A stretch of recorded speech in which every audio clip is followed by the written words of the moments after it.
Weslaco regular board meeting is being conducted pursuant to the Open Meetings Act. Notice of this meeting has been posted online for at least 72 hours. A recording of this meeting is being made and will be made available to the public at a later date. The time is now 5:37 p.m. and I call this meeting to order. I'll now begin the roll call. Trustee Rodriguez. Present. Trustee Cuellar. Trustee Castillo. Present. Trustee Treviño. Trustee Nieto. Present. Trustee De Los Santos. Present. Let the record show that a quorum of board members are in attendance. We'll move on to item number 3, invocation. Mr. Robledo. Good evening, Madam President, Dr. Rivera, members of the board. Cynthia Sines, a kindergarten teacher from Norwood, will deliver the invocation.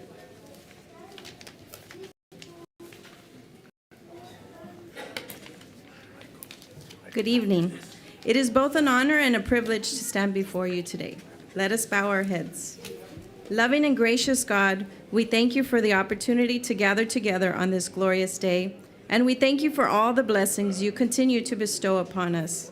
We also give thanks for each mind and heart that fills the presence of this room. We ask for your hand of blessing on us. Heavenly Father, we come to you today asking for your guidance, wisdom, and support. Help us to engage in meaningful discussion, allow us to grow closer as a group, and nurture the bonds of community. Fill us with your grace, Lord God, as we make decisions that affect the students, staff, faculty, and friends of Weslaco ISD. Continue to remind us that all that we do here today, all that we accomplish, is for the pursuit of truth for the greater glory of you. It is because of you that our students are successful. We know that you are with us today. Join us in celebrating each and every one of them. We ask you to guide them. Father, as we proudly approach the end of another school year, knowing you are faithful, and we can gain strength in that truth. As we pray, grant us rest, perspective, wisdom, and trust for each new day. Keep our students, staff, and community safe during the summer months, and give us wisdom to synergize and make difficult decisions while planning for the coming school year. Dear Lord, grant us the humility to always seek your will. In Jesus' name we pray. Amen. Amen. Thank you, Ms. Sines. Thank you. Move on to item number 4, the Pledge of Allegiance and the Texas Pledge.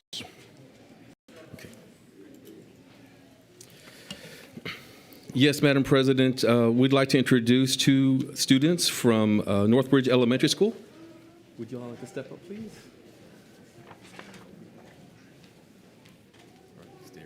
All right, let me say a few words about these fine kids here. First of all, we have Renata Elizabeth Arellano, who is a 4th grader at Northbridge Elementary. She is the daughter of Cassandra Salinas and Luis Rojas. She likes to sing. She is very good at acting. Renata likes to entertain herself by reading scary and romantic books. One of her hobbies includes hairstyling her little sister's hair. When she grows up, she would like to be a doctor. In her own time, she likes to watch YouTube of professional medics. She is learning to help people whenever they have emergencies. How to big hand for Renata Elizabeth Arellano.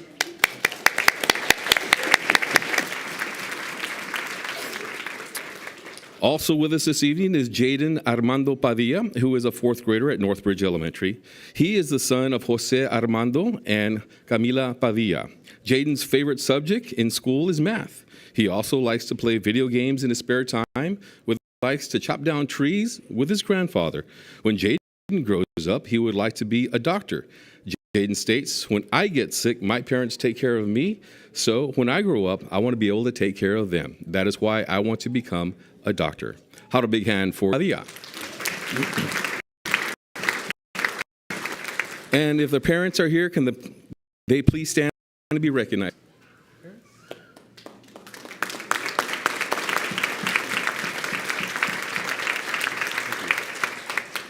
All right, will everyone please rise for the Pledge of Allegiance? Okay, students, whenever you're ready.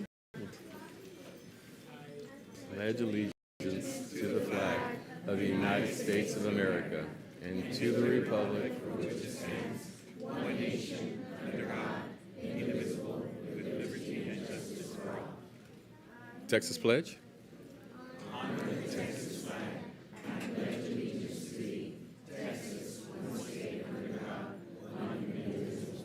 Thank you.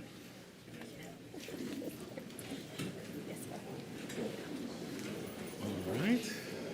So you can stand back over here. Mr. Castillo has a couple of. Thank you.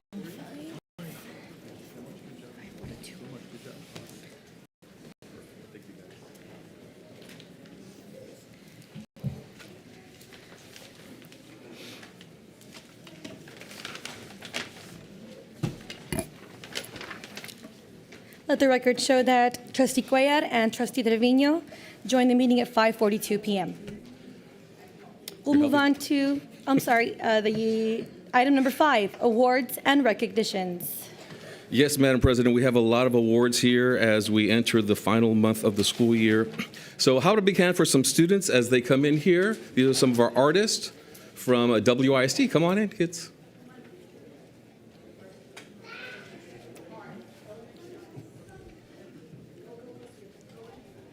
Come on in.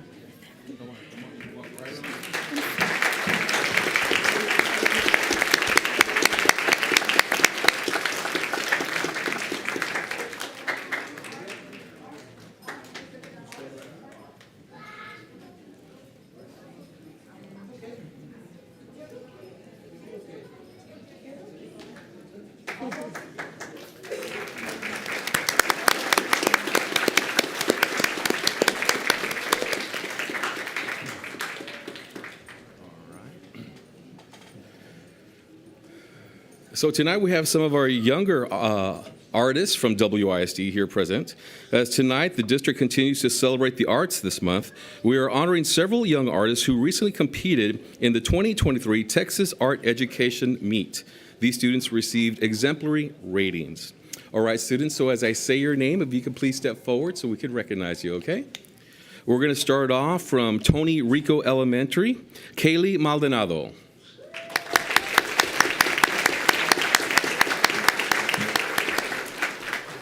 From Rudy Silva Elementary, Natalie Gift.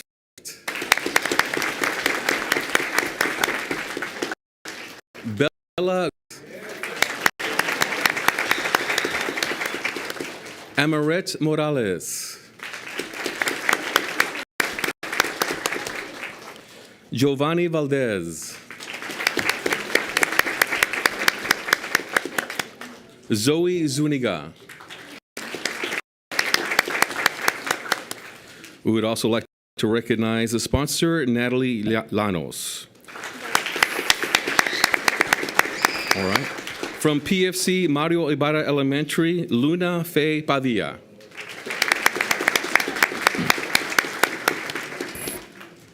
Dora Martinez. Alia Isaguirre.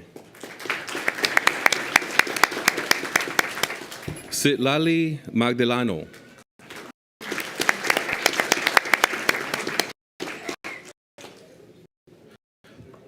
Unready. Marcos Martinez. Audrey Torres.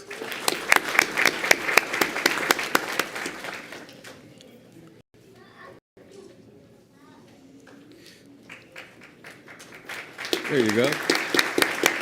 Hennessy Banda.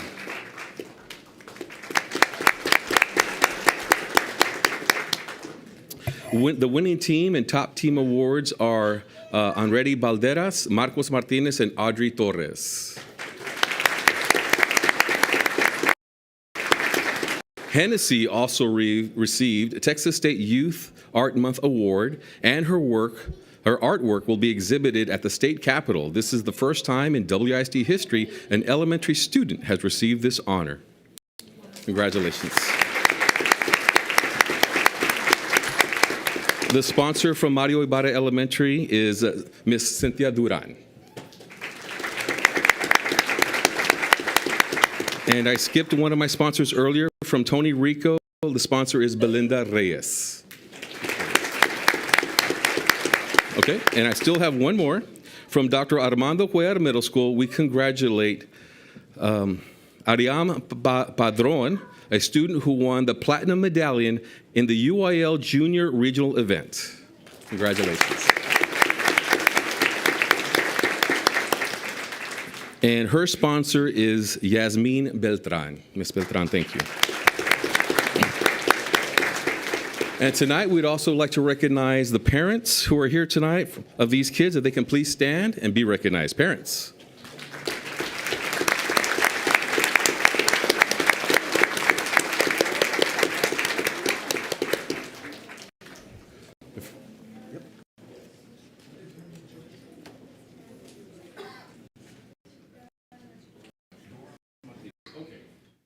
I'd like to recognize Laura Martinez.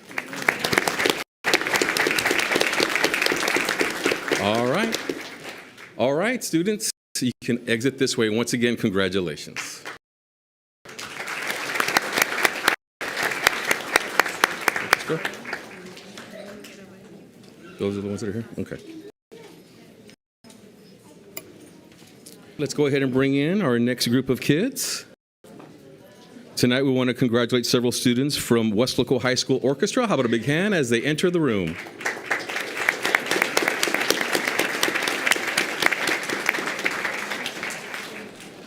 All right, so we have two students here. We'd like to start off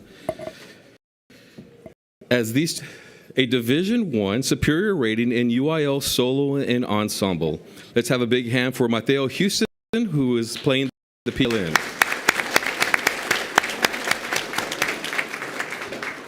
Also, another student advanced to the UI solo and ensemble state competition, Melanie Guerra, violin.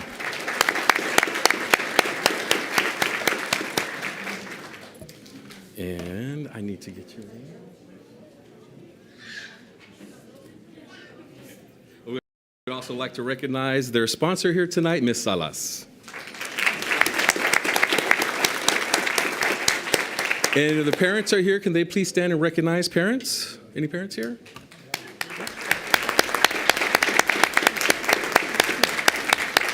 All right, thank you very much and congratulations. You may exit this way.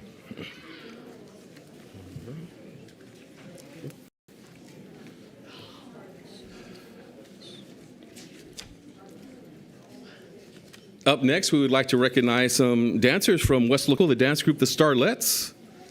How about a big hand as they enter the room?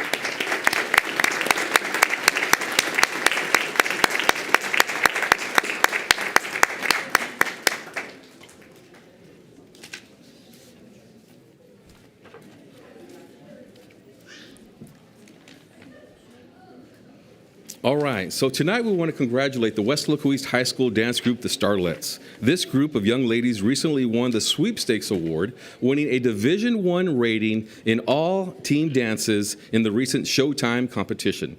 They received the Judges Award for all team dances and Best in Category in Jazz and Hip Hop. The Starlets also received first runner-up in the lyrical category. All right. So as I say your name, if you could please step forward so we can recognize you, okay? Let's recognize the Starlets from Weslaco East High School. Ariel Alanis.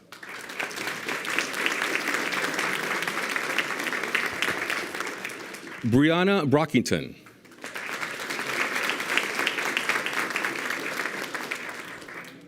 Joanna Brown.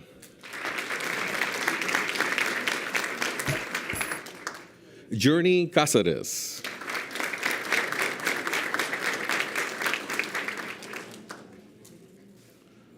Crystal De La Cruz.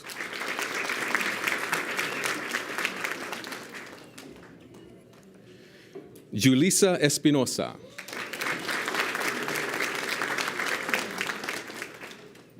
Valerie Espinosa.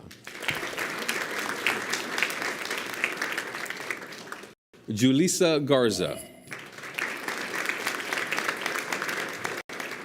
Samantha Gonzalez. Vivian Lara.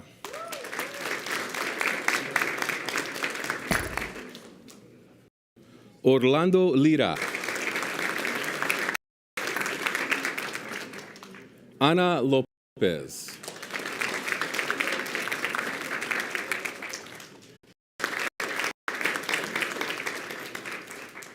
Alexa Trevino.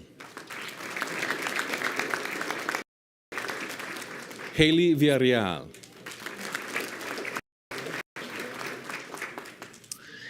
And their sponsor is Miss Castillo.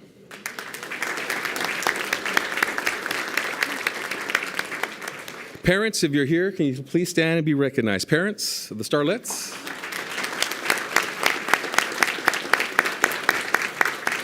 All right, once again, congratulations, Starlets, on a great year. You may exit this way. Out of a big hand.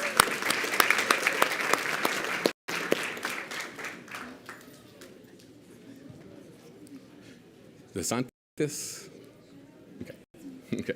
Next, we're not done yet. We have the Ballet Folklorico Alma Dance recently competed at the South Texas College Dance Competition, bringing home first place in duet and solo and second place in ensemble category. So we have members of the Starlets here and also members of the DeSantis here, and some of them are on both teams. So the DeSantis are, we'll start off with Ana Lopez. Nancy Maldonado. Delilah Ramirez.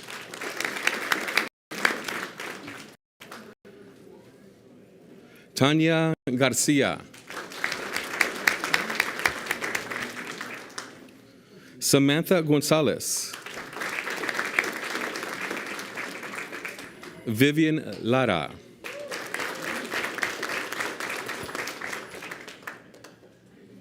Joanna Brown.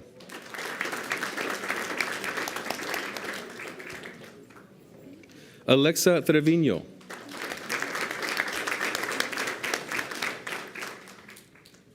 Valerie Espinosa. All right, do we recognize everybody? Excellent. All right, and once again, their sponsor is Ms. Castillo. And once again, parents, can you please rise for the Ballet Folklorico Alma DeSantis? Parents. All right, once again, congratulations. Good job. You may exit this way.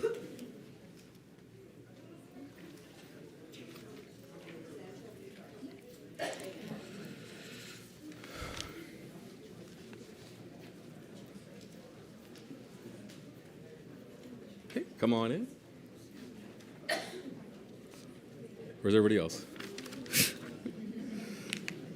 Oh, here they come. Go ahead, come on in. How about a big hand for these middle school students entering the room? These are students who competed at the qualifying for state competition in math and science. So are some here from Central and B. Garza as well? Yes?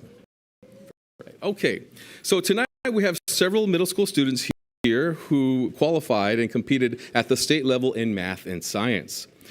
From Central Middle School, one student advanced to the Texas State Science and Engineering Fair held at Texas A&M College Station. This person won first place in the District Science Fair and advanced to the RGV Science and Engineering Fair, where she qualified for state in the biomedical engineering category. Her project, A Helping Hand, deals with making prosthetic hands affordable and adaptable for growing children. Congratulations to Mia Garcia.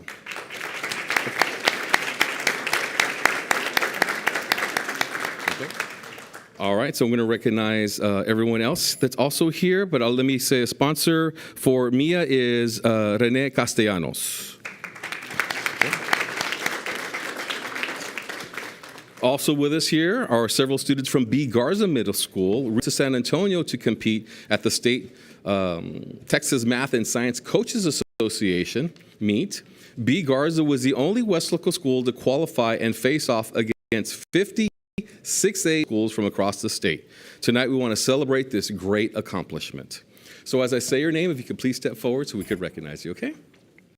All right. State qualifiers in the 6th grade calculators division are Isaiah Cavazos,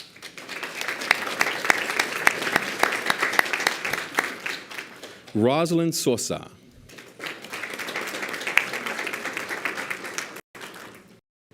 calculators division, Alexa Nino. Alexa. Jaime Montes. Jamie. Victoria Barrera. Humberto Villarreal.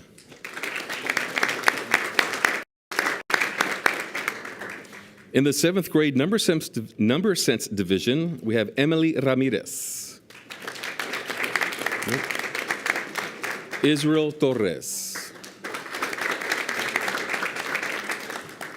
In the 7th grade mathematics division, Danisa de la Rosa.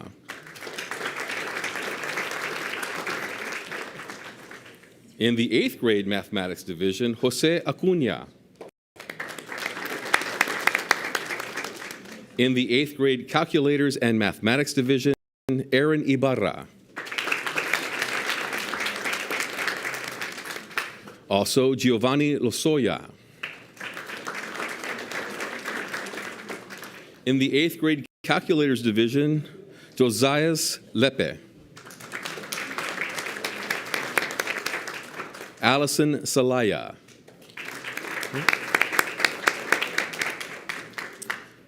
In the 8th grade science division, we have Jose Luis de la Rosa. And also 8th grade science division, Daniela Cruz. B. Garza ranked 27 out of 50 in the state, and we anticipate our students to continue to excel in this tough competition. Their coaches are Robert Cedillo, Liliana Esparza, Pat Carrion,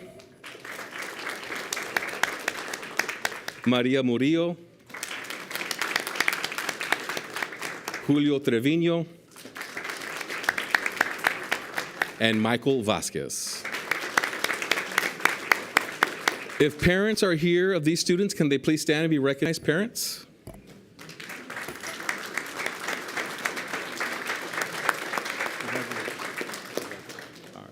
All right, congratulations, kids. We'll do it again next year, right? You may exit this way.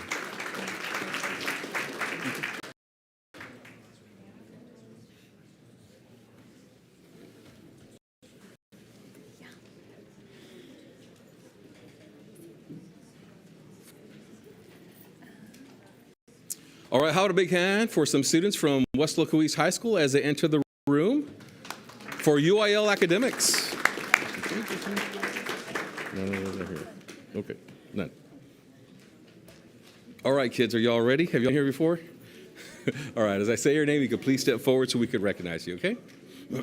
Tonight, we want to congratulate our high school students who competed in the District 32-5A UIL academic meets. These students devote their free time to prepare to face off against schools like Beta, Science Academy, MedTech, South Texas High School for Medical Professionals, Harlingen South, San Benito, Los Fresnos, Brownsville, Hanna, and Rivera. So we'll start off from Weslaco ISD High School, the literary criticism team who won first place in 32-5A UIL academics. As I say your name, you step forward. Okay, we went through that already. Stephanie Rizzo.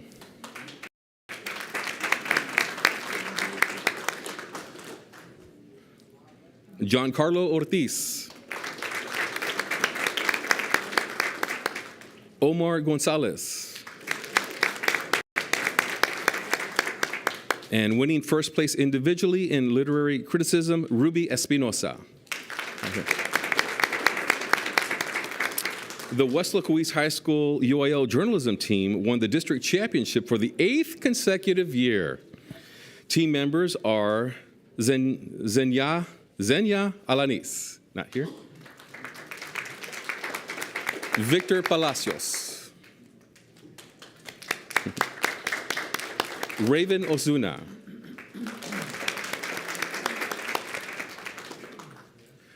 Joanna Munoz. And Eric Zamora.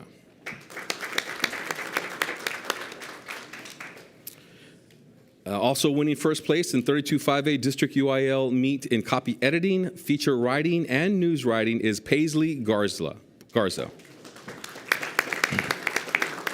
And Ms. Garza is not here tonight because she is actually competing at state competition. We'd also like to recognize their coach, Joe Ramos from Weslaco East. All right, parents, if parents are here, can they please stand and be recognized? Parents?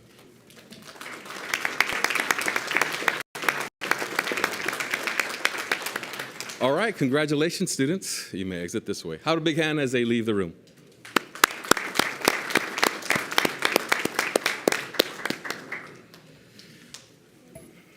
Yes, we did.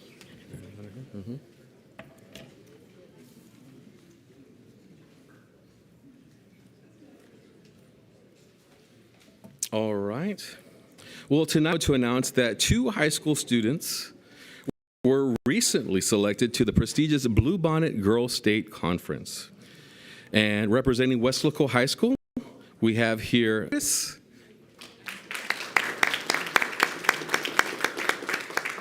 and Melanie Rodriguez. As delegates, these young ladies will represent our school district when they travel to Texas Lutheran University.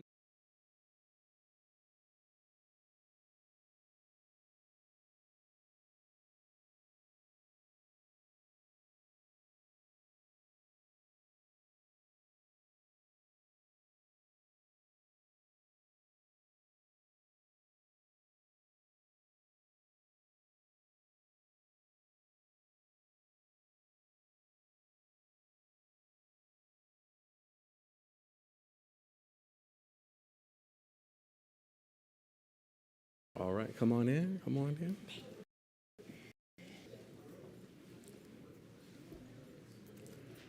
Right there, it's fine, very good. How about a big hand for these students as they enter the room? All right. So tonight we want to extend our congratulations to members of the Weslaco High School golf program. We'll start off with him. This athlete recently won the 32 6A championship title and advanced to regionals. Having to contend with 40-mile-per-hour winds, he was able to keep his game under 80 and won by 2 shots. The 32 6A district champion in golf, congratulations to Nick Luna.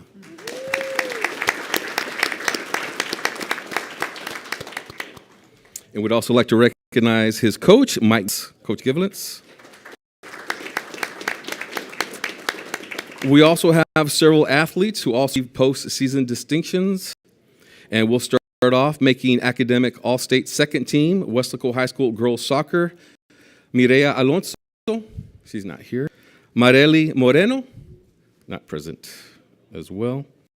Making the academic team from Weslaco High School girls tennis, we'll start off with Natalie Lozoya, present. Sofia Guerra.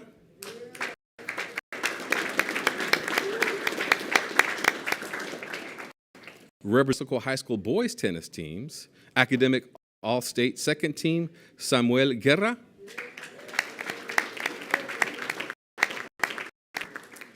We also have Alan Garcia, first team all-state.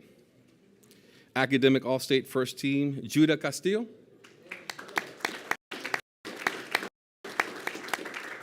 All-state first team, Alberto Jara, not present. Academic All-State Elite Team, Christian Torres. We'd also like to recognize the tennis coach, Mr. Juan Morales. Parents of these students, if the parents are here, can they please stand and be recognized, parents? No?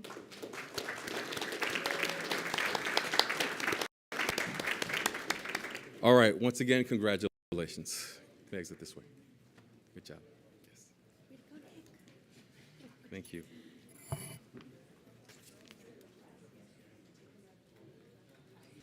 right. Where are we at here? Some of them didn't come out. Okay. All right. I'll just go through. Thank you. Hi, students. These are Weslaco High School track and field team members.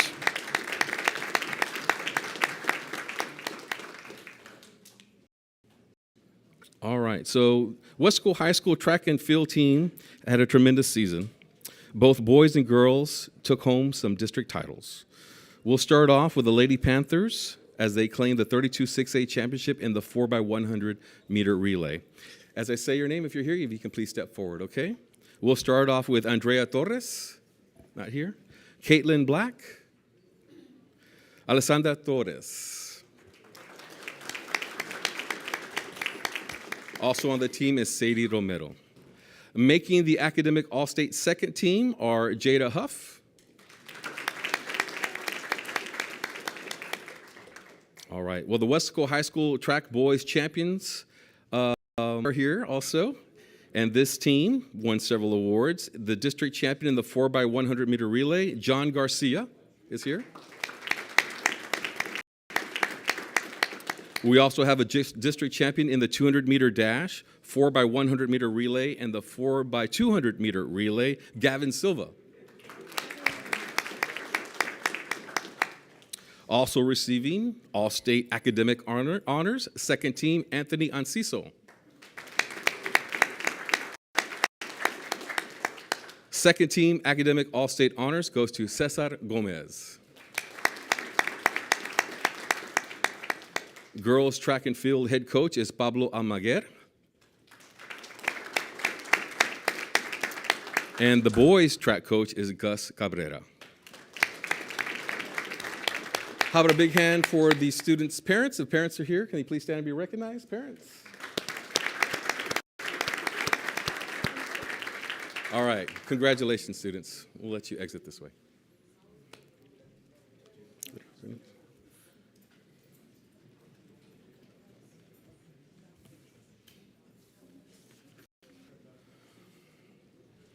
All right, how about a big hand for these students as they enter the room? These are track and field, Trackman East High School.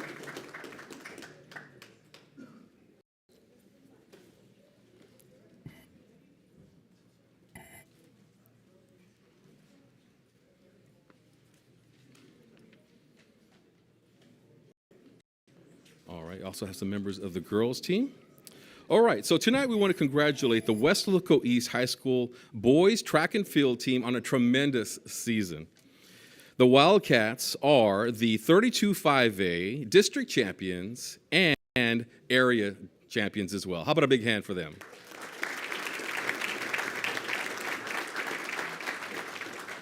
We will recognize these team members individually as I say your name. If you could please step forward, okay? Joel Balderas. Jose Bruno. Eric Davis.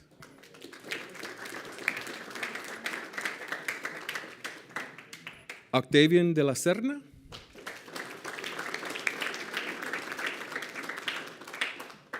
Gregorio Granados.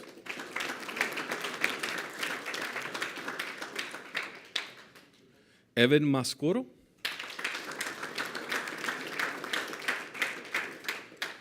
Tristan Montes. Joseph Campos. This individual is a regional qualifier in the high jump. Jadiah Rivens. This individual is a regional qualifier in the 800 meter. Adriano Gonzalez.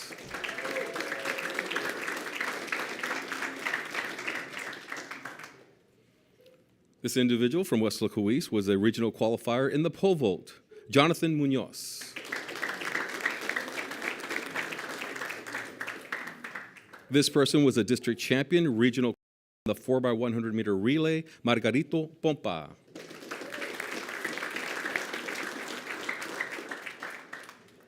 Up next, the district champion in the 4x100 meter relay, regional qualifier, Raymond Vasquez.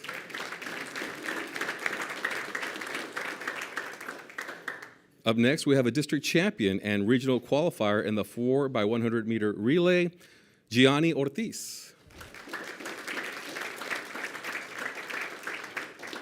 Next, we have a district champion for the 1600 meter run and the 3200 meter run, and regional champion, Aaron Nava.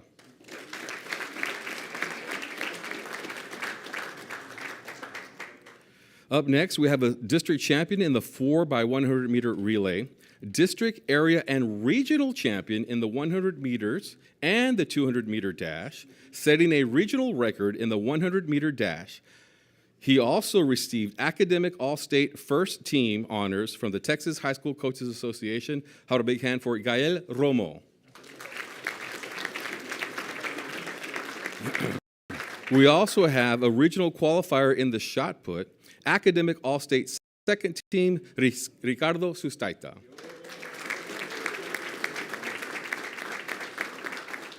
And we also have some ladies here from the Weslaco ISD High School Lady Wildcats who won the district title in the 4x400 event. How about a big hand for Judith Gomez?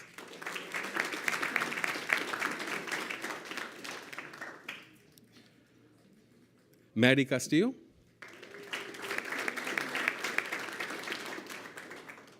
Valeria Juarez? Melody Herrera. Melody was not only part of this team, but she was also the district champion in the 400 dash, so congratulations to her. Receiving academic all-state second team, Raven Ozuna. We would also like to recognize their coaches, the boys' head coach, Mr. Tom Owens.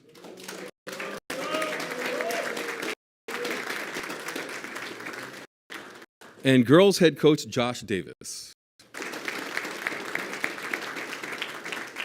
We'd also like to recognize their parents. Parents, if you're here, can you please stand, parents?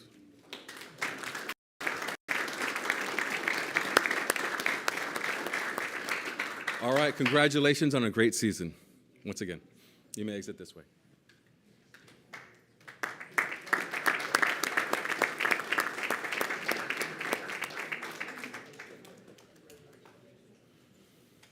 Okay.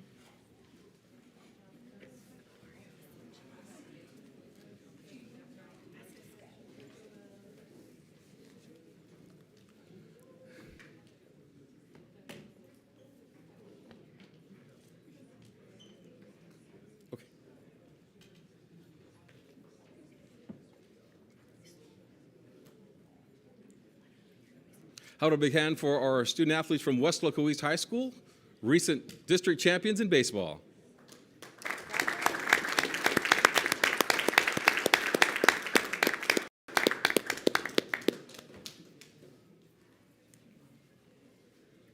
All right. So tonight we want to congratulate the Weslaco ISD High School Wildcats for bringing home back-to-back baseball 32-5A district championship titles. How about a big hand for them? All right, and we're going to recognize you individually, so as I say your name, if you can please step forward, okay? We'll start off with Lalo Hernandez. Samuel Covarrubias. Margarito Pompa.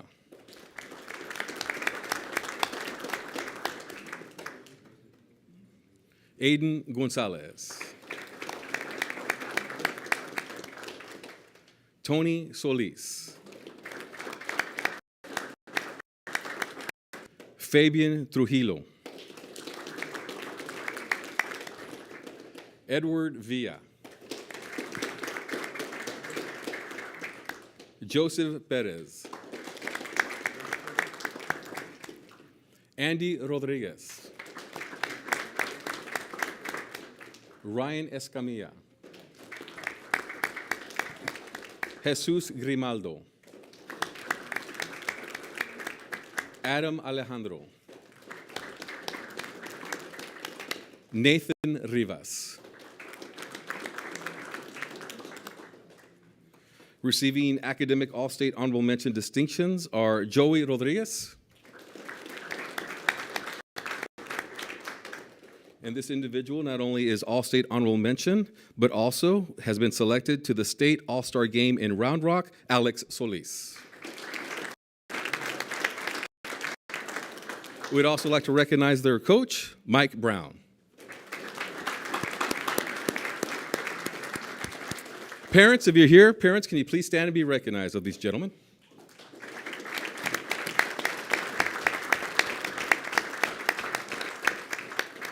All right, congratulations and good job. You may sit this way.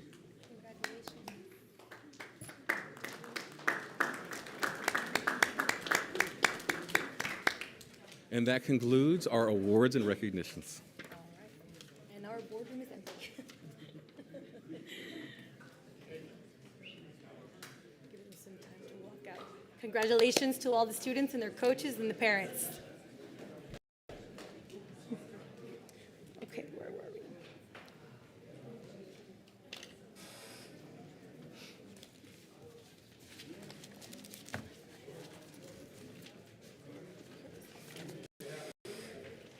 Give them some time to walk.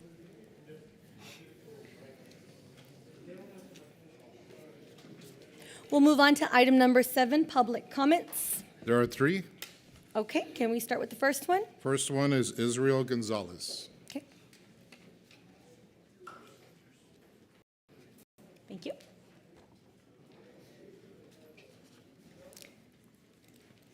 Hello, can you please state your name again? Israel Gonzalez, And your address? 1609 Sunset Lane. That's in Palmhurst, Texas, 78573. Okay, thank you. I'm going to read a short paragraph to you, and then you'll have 5 minutes to speak, and Trustee Rodriguez over here will have the timer ready for you. He'll let you know when you have 1 minute left. But first, I'll read the paragraph to you.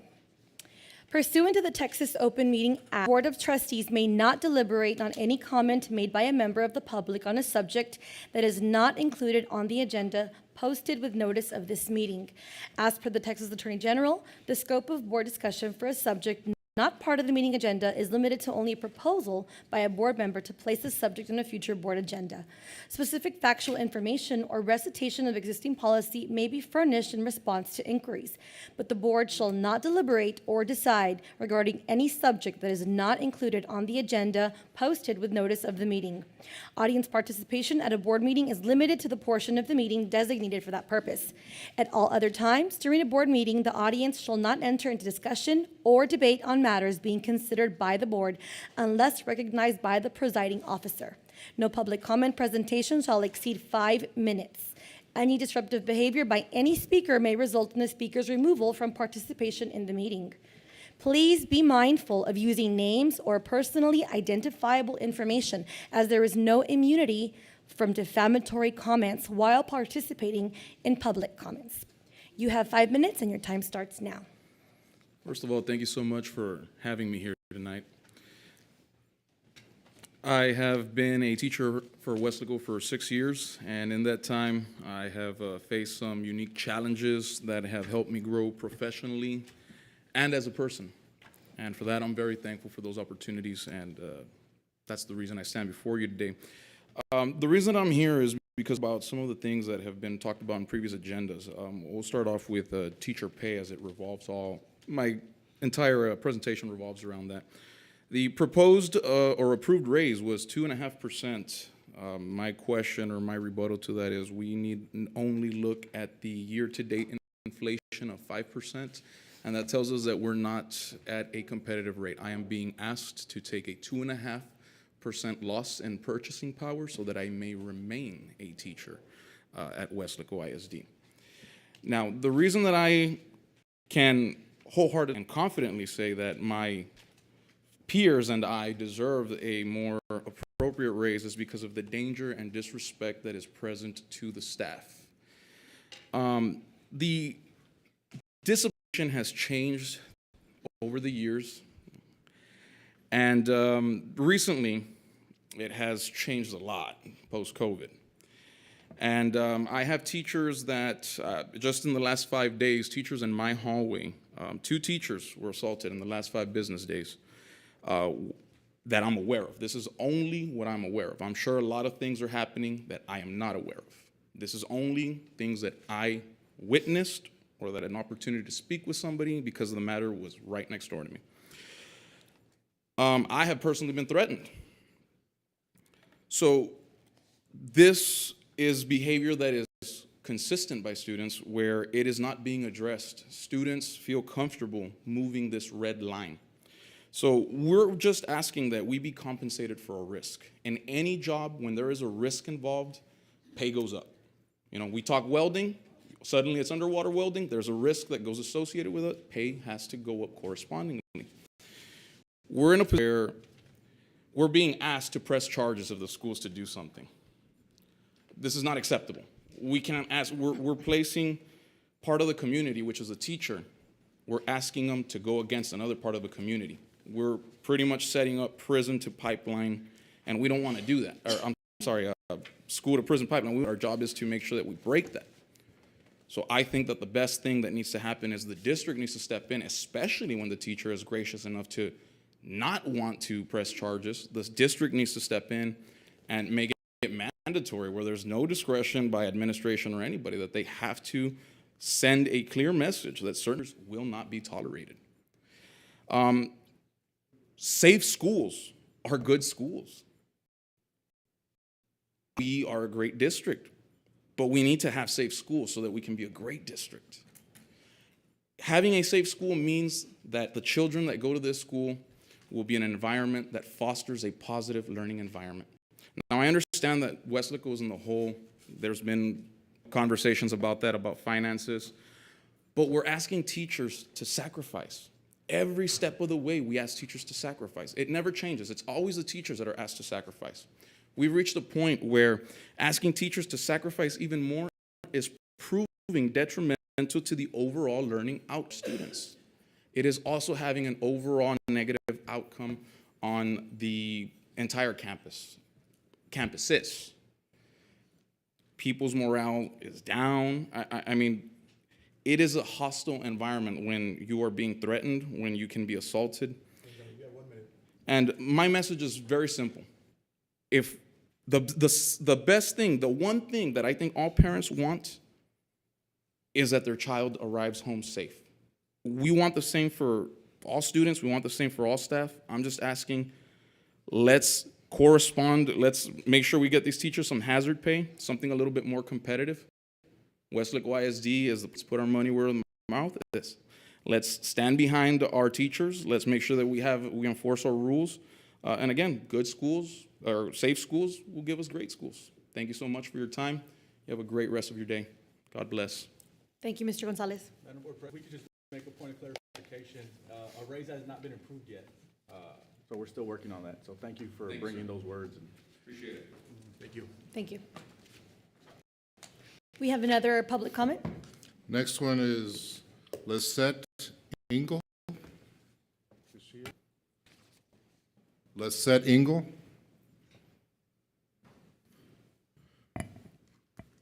Next person is Cindy Sosa.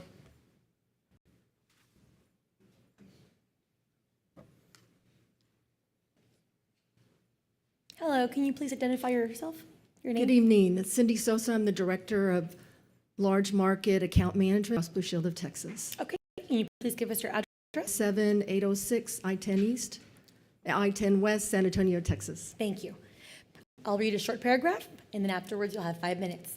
Pursuant to the Texas Open Meetings Act, the Board of Trustees may not deliberate on any comment made by a member of the public on a subject that is not included on the agenda posted with notice of this meeting. As per the Texas Attorney General, the scope of board discussion for a subject not part of the meeting agenda is limited to only a proposal by a board member to place a subject on a future board agenda. Specific factual information or recitation of existing policy may be furnished in response to inquiries, but the board shall not deliberate or decide regarding any subject that is not included on the agenda posted with notice of this meeting. Audience participation at a board meeting is limited to the portion of the meeting designated for that purpose.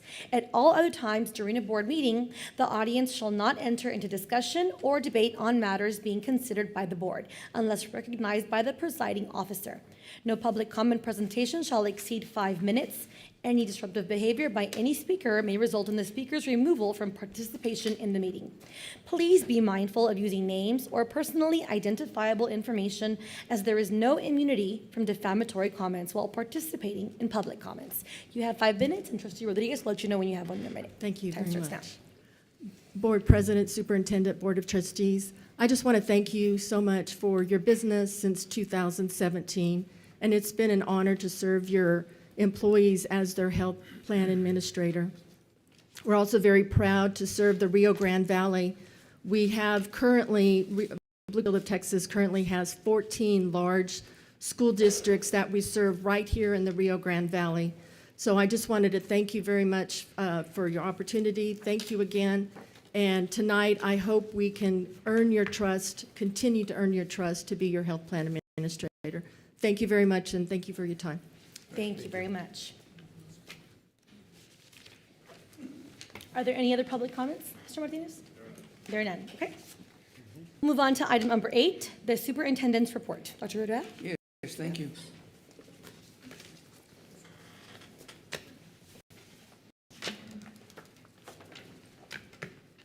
I have a hard copy just in case you can't see it on the screen.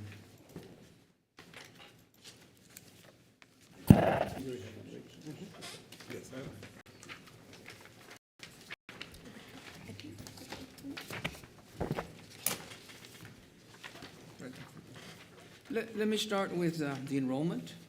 As of May 10th, the enrollment compared to last year, we're plus 583. And that's good news. For the whole year, we've been steady as the enrollment has grown. On page 3, I mention this every month. This is the ADA. So for the last 3 years, for 21, 22, the actual ADA has kind of been balanced. But for this school year, the ADA was based on 15,700. And right now, we're actually 13,800. So we're about 900 students shortfall of the ADA, which amounts to a shortfall, again, of about $16 million. And we're making the efforts to go ahead and come up with solutions to that shortfall. On the following page, again, with the shortfall, we've done some things district-wide. We reduced staff, felt that some staff, we were overstaffed. Again, no one lost their job, but we're going to reduce 23 budget about $577,000. From early, since we closed that, we're taking the staff from there to the vacancies, a savings of approximately $1.5 million. At Roosevelt, we're not going to shut down Roosevelt because we need that campus to be a campus where we take the students that break our rules to that campus. But we're going to reduce it since we have our own AEP, on our DAEP at the campus level. So there's going to be some savings there. And as mentioned before, some teachers were moved. They were funded from ESSER for at least through January. So there's some savings there. And again, the last bullet, there's been some reduction to attrition, resignations, retirement. So in all, we're trying to reduce the 23 budget to be able to balance the 24 budget. On page 5, some of the steps that we have that were a burden because the ADA was lower, we're working on just different things to be able to, again, come up with a balanced budget for this year and also for next year.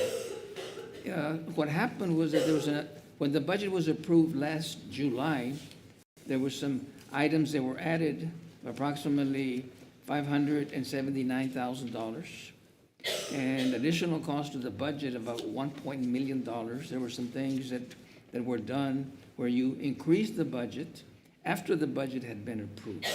Now, as I mentioned before, we did not hire some outreach specialists, so we did some savings there. We did not purchase the financial management student software, approximately $1 million. And so again, we're doing all of these things, trying to reduce the 23 budget so we can have a balanced budget for this year and also a balanced budget for next year. The last bullet just says that some materials were purchased. I'm trying to evaluate this.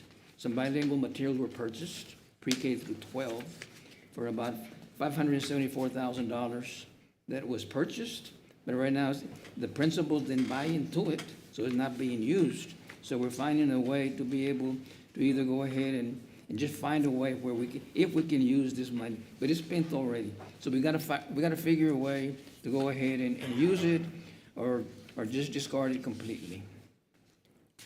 On page 6, there's information on the billboard. The billboard was built in 2007. That's about 16 years. And it served its purpose. I mean, the parents, the kids that are there, they're very proud of what we've done. But now it needs some repair. So we have to decide as a district to go ahead and repair it, or perhaps the way that I want to go is the last bullet, studying options to fund the digital billboard through advertisements. Kind of, this is the way of the future, and we're studying this to be able to, again, get through advertisements. Hopefully, it'll pay for itself. On page 7, very important, you know, we stress safe schools, and I know some comments were made under public comments, but I will say that our goal, my goal, I'm old school, and my goal is to have safe schools.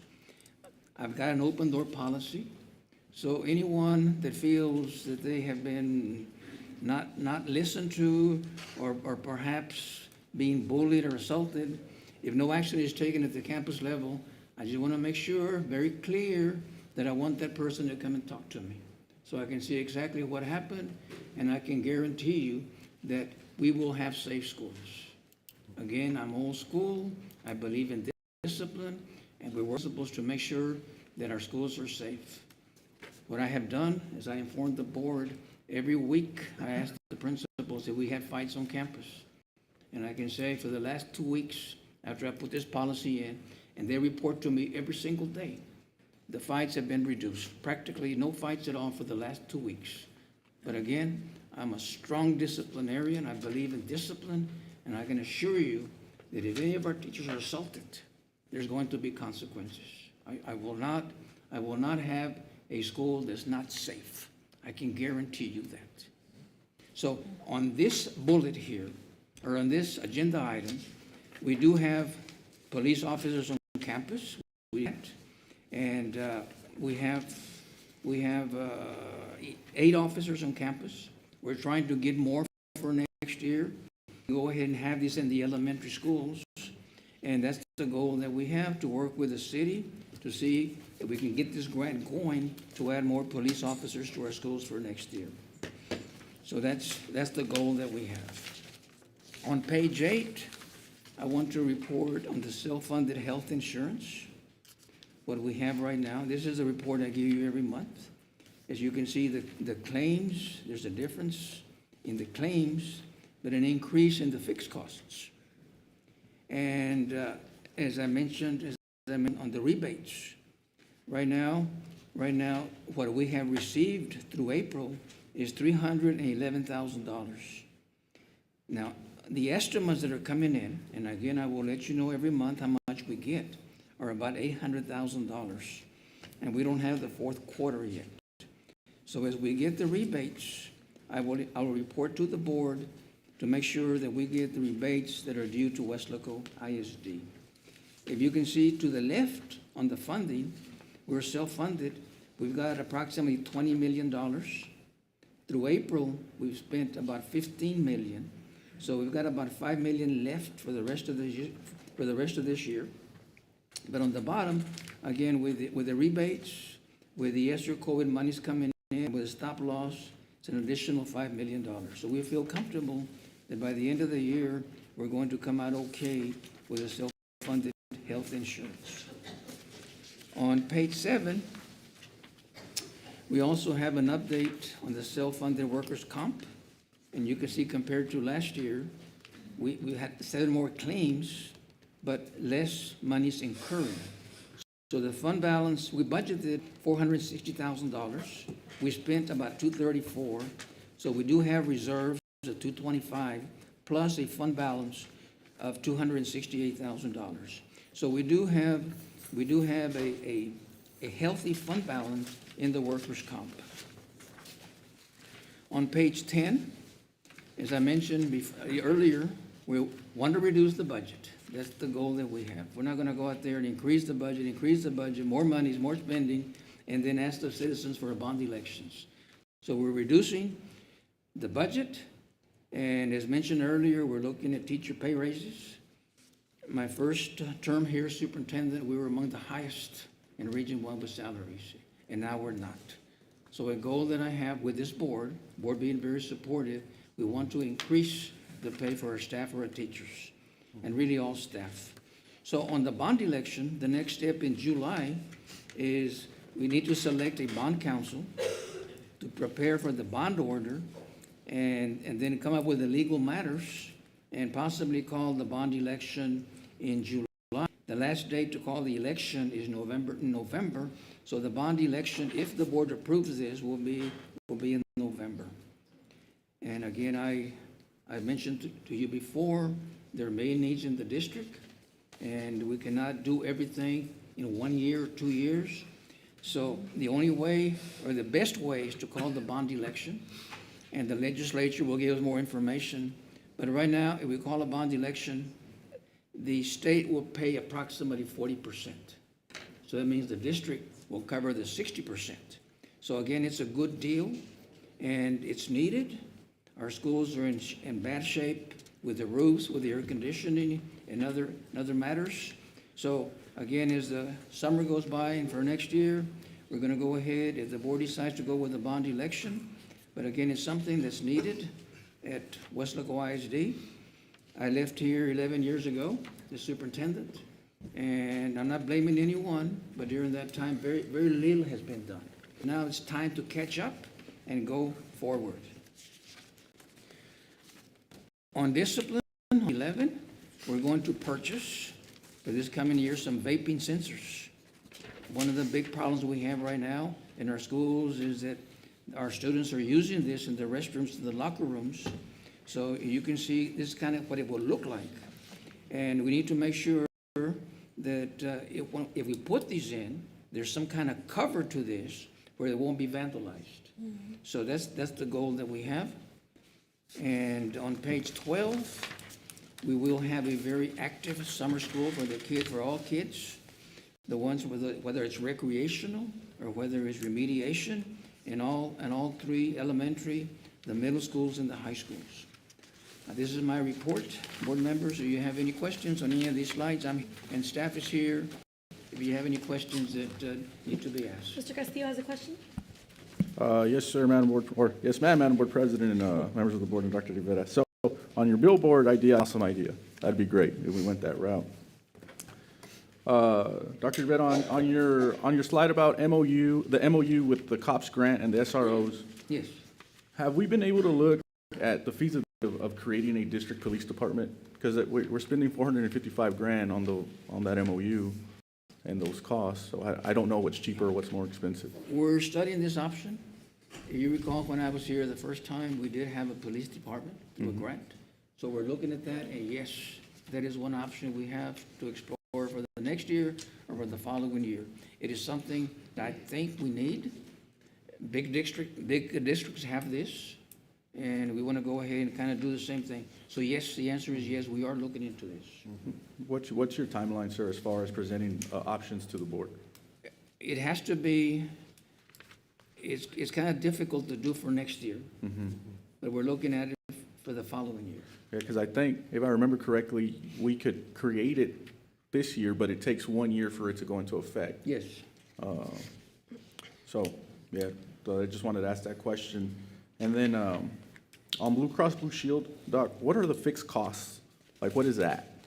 It said that it increased, but I don't know what fixed costs are. That's the administration fees. Like what? Like what Blue Cross Blue Shield charges us to be our person or our company? Processing. That and also the commissions. Yes. We pay It's a combination. We pay the commissions? It's on the breakdown. That was what you talked about last time, the $5, when it was discussed about bringing it down to Yes. 2. Yes. Okay. Yeah. And on the summer school programs, Doctor, any chance that we could look at bringing a chess program for the district? I've gotten a couple calls on that. Yes. Principals, I'm open. Bring me the numbers. Chess is really big. Yeah. Yes. Bring me the numbers. We'll So, do it. I've actually gotten a couple calls saying that people want to enroll their kids here in Weslaco, but they're leaving them in their home district because they have a chess program, so. I know Harlingen has a big chess program. I've San seen them Benito, too. on Facebook with their chess They program. compete state and nationals. We're second to no one. We'll do it. There you go. All right, that's all I got. I had a question. I wanted to piggyback Yes, off of the first item, which was the COPS grant. I Yes. know with Dr. Canales, I don't know if that's still the case though, because that was a while back. When I brought up creating a police department, I know the discussion was the cost of the vehicles, et cetera, the full-time salaries and whatnot. This was back in 2020, in early 2020, I think in the spring.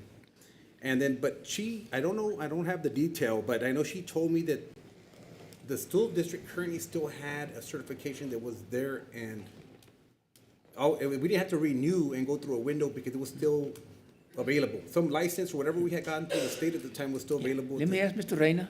He might have an answer.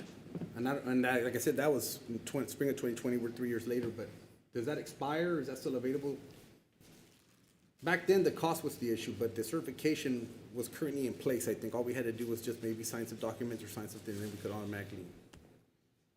Good evening, Madam President, Dr. Rivera, and the board members. We currently have the licenses available, but it's been deactivated. Right. There's some paperwork that has to be submitted. Okay. If you want to activate it, there has to be a resolution passed by the board to go ahead and activate the license. But it's there. And would that be a year wait, or would that be something that's probably a little bit, like approximate timeline? To activate, it should be 90 days to 120 days. Perfect. You know, to Okay. activate it. It's Great. just a direction that Dr. Rivera wants us to go in. Okay, outstanding. No, I just wanted to clarify that. That way, we don't have a whole year vacation activation. It just depends on whether our budget, you know, In the can past, sustain it took about a year to open it the first time. Right. You know, because we had to get the FBI, ORI numbers and all the numbers from TCLOS and all that. Okay. Right, when we checked on it a couple of years ago, when I think Canales was still Canales, here, yes. it was going to take 90 to 120 days to activate. Great, yeah. I just wanted to clarify that. All right, thank you. Mr. Reyna, how big was the police force when we had it a few years ago? We had 16 officers, 16? and we worked with the SROs that we had at the time, and the DARE officers in the grade, in addition to 8 deputies from the Hidalgo County Sheriff's Office SRO program. So all our schools were covered with police officers. Awesome. But originally, we had it from the grant, correct? Yes. And I believe that later on, we continued with additional budget with the police officers, correct? Yes, it went back to 199. Piggybacking off of what you just said about the grants, I know that you mentioned, Dr. Rivera, on the slideshow that it stalled because the city of Weslaco, the grant. I know that in our emails as board members, we get grant opportunities, apply for this grant, that safety grant, different kinds of grants. Have we looked into any of these other opportunities for the grants? Have we applied for anything else, or are we just waiting for the city to give us that COPS grant? How are we doing with? We're looking at all options. Go ahead, Yes. Mr. Dan. We're looking at everything right now. Have we applied for any other We ones? haven't applied. We had some for the school violence. That was, it's already been awarded. And for clarification, it's not the city that's holding up the grant, it's just the availability of officers that they can hire, because it's isn't it a joint venture between the city and the school where we're both kind of working with salaries or the SROs get used by the city as well too? Yes. Correct? Just To every time perform they go regular back to- city duties on weekends and when they're not working with schools. So I know because last time I had asked and I said, it's just availability of officers that they can hire and bring on the force, correct? When Abel and I met with the chief, we and Mr. Robledo, we all met with the chief a couple weeks ago in reference to this grant. Dr. Rivera and I submitted letters of endorsement for the COP grant. Okay, But then when they took it to City Hall, they kind of put the brakes on a little bit. okay.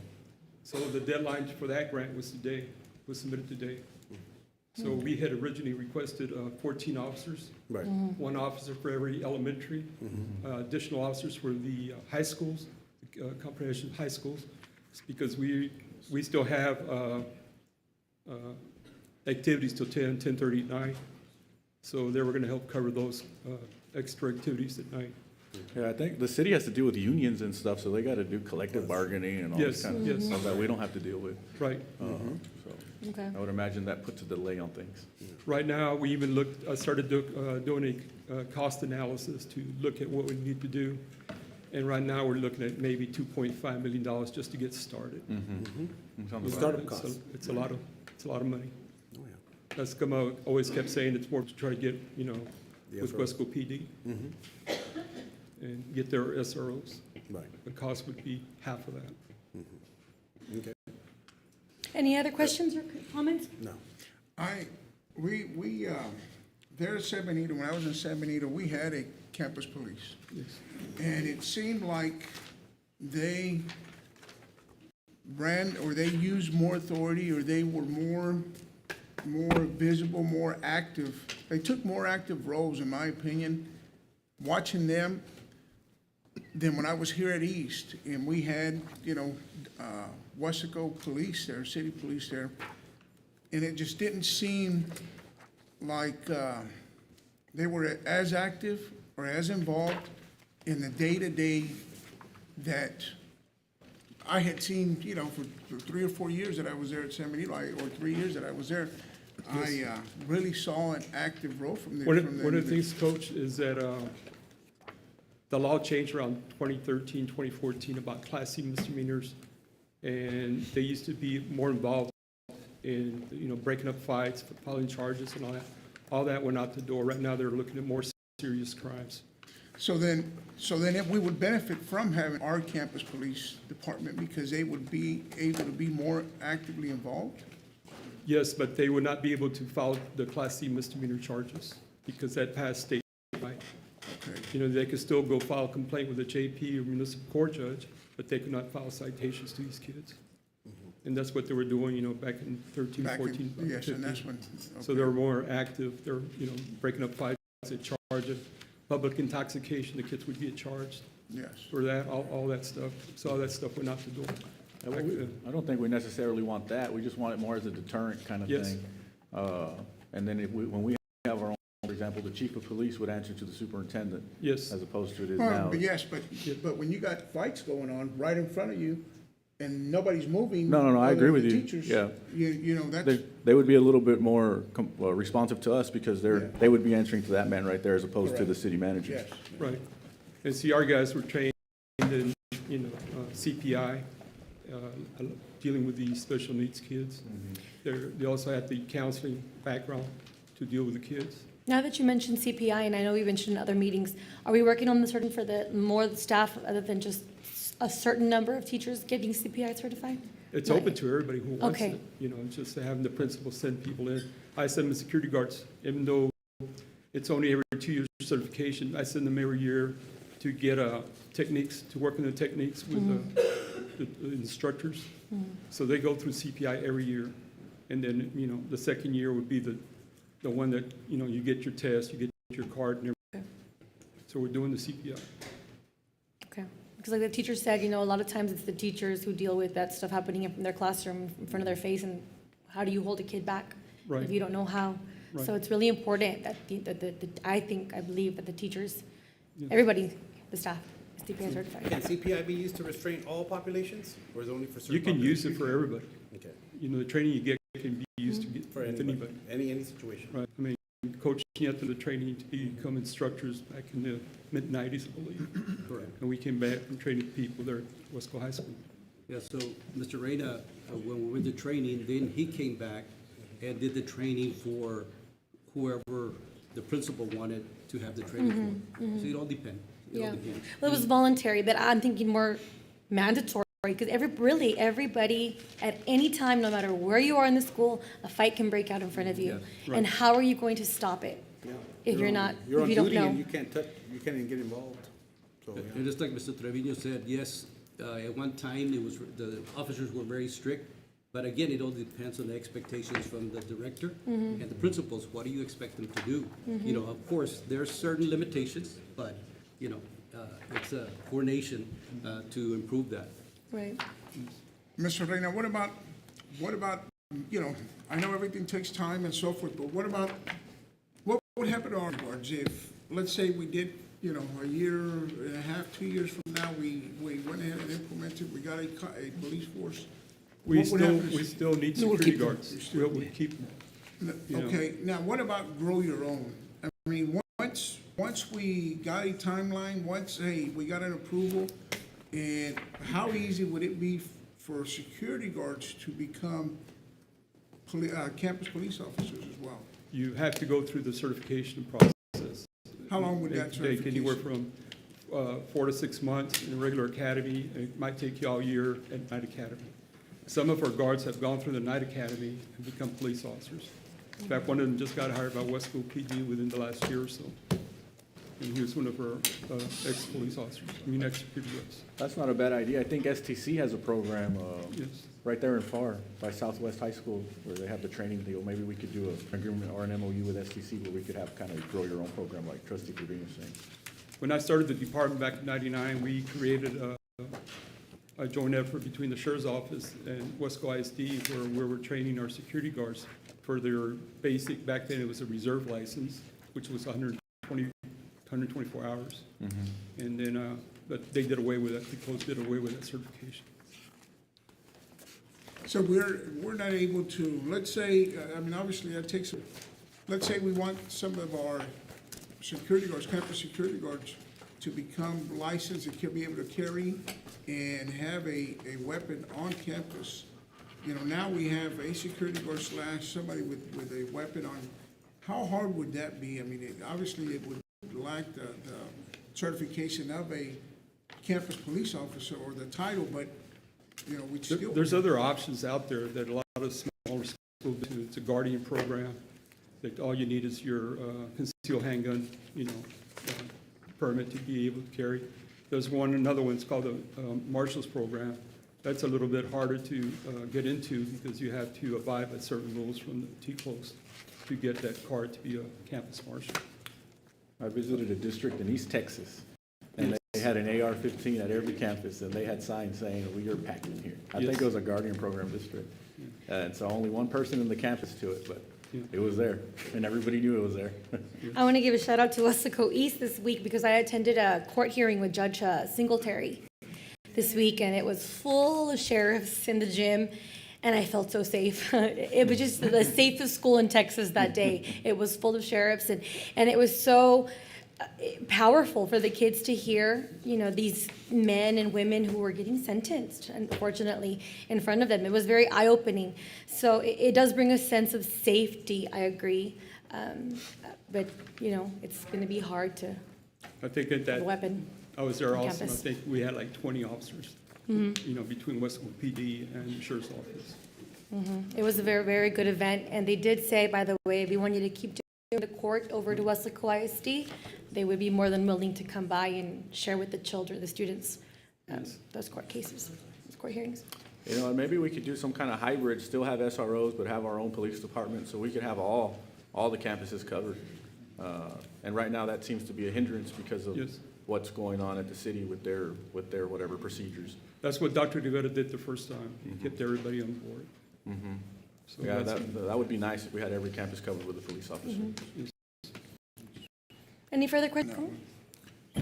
So with that, just to add on there, we were in discussions, the wait time, because there's a lot of openings at the city as well.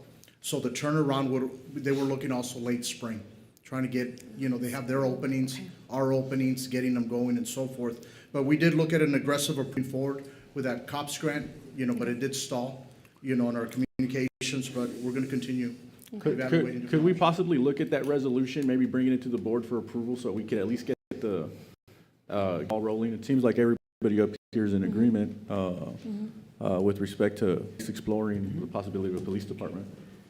We can do that. I don't know, were you here when we talked about the certification, that it was still, the timeline isn't a year? Yeah, I was listening. Yeah. You can do that. Thank you. All right, thank you very much. Thank you. We'll move on to item number 9, the consent agenda. I'll give you a couple of seconds. You've looked over it, I'm assuming. If you want to pull any items out, I will call you one by one. Trustee Rodriguez, would you like to pull any items out? No, ma'am. I have none. Mr. Coach Cuellar, would you like to? I have none. Trustee Castillo? I have one, item K. Item K. Trustee Trevino? I have item Q and S. Q and S. Trustee Nieto? None. Trustee De Los Santos? None. And I have 3 items I'd like to pull out to discuss. I would like to pull out item G, O, and T, number 1.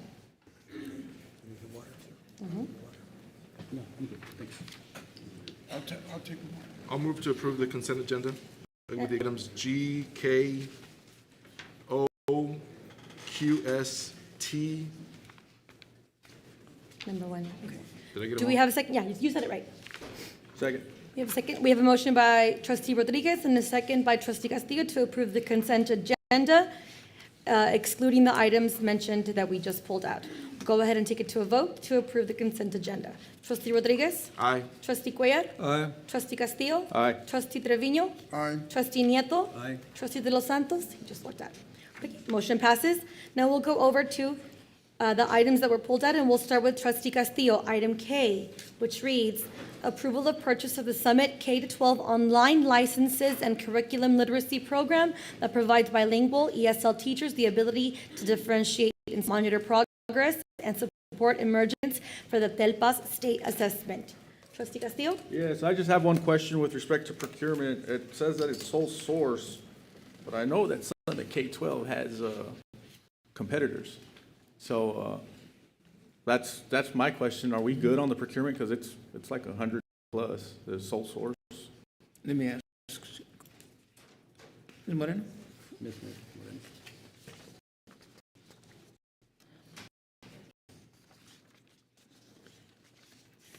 Madam Board President and Board members, Dr. Rivera, Mr. Garcia, we went ahead and got bids as well, so there were bids also included in it. So Okay, even though it's sole source, I went out and I got 3 bids. awesome. So your Yes. recommendations, K-12 based on the bids? Yes, sir, Okay, I'm yes. Okay. Do you approve right now or until after? Oh. One by one or until? whatever. Motion to approve item K by trustee Castillo and a second by trustee Rodriguez. We'll go ahead and take it to a vote. Trustee Rodriguez? Aye. Trustee Cuellar? Aye. Trustee Castillo? Aye. Trustee Trevino? Aye. Trustee Nieto. Aye. Trustee De Los Santos? Aye. Motion passes to approve item K. We'll move on to trustee Trevino's item. Item Q reads, approval of overtime for the month ended April 2023. Trustee Castillo, trustee Trevino? Doctor, I'm looking at the second page here, and there's a lot of concern here. There's foreign, I understand the custodial deferred exam for, well, let me back up to the custodial department. Right now, year to date, we're at $54,000 of overtime.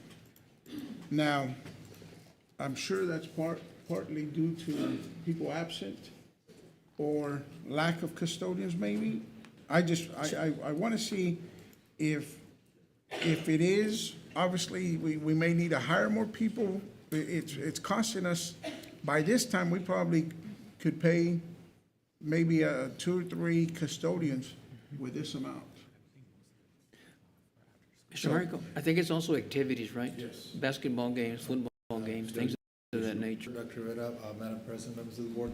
Yeah, we do have a combination of overtime in that figure, and most of it is due to after-school activities or requests from the campuses, not just absences.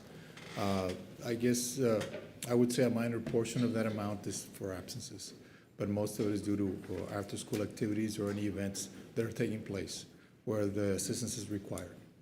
And most of those personnel are all overtime, or anybody working in athletics events or anybody like that is on overtime pay? So we were worried about those other events. We did pull those items out of the report. So this will be truly what we would say, if I am a custodian during the day and in the afternoon I'm going to be doing something extra, those are what's showing up on the report. Okay. What about your transportation department? That's even worse.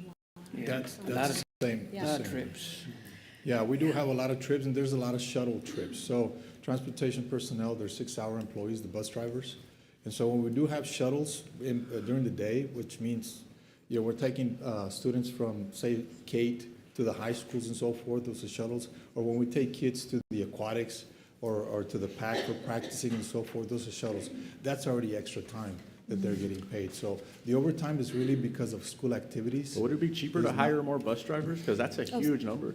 We're looking at that option. We're looking at that option as well. However, you know, in assessing the need because of the trips, the overtime is still going to be there. Yes, regardless. but I imagine it wouldn't be this amount right here if we had more bus drivers.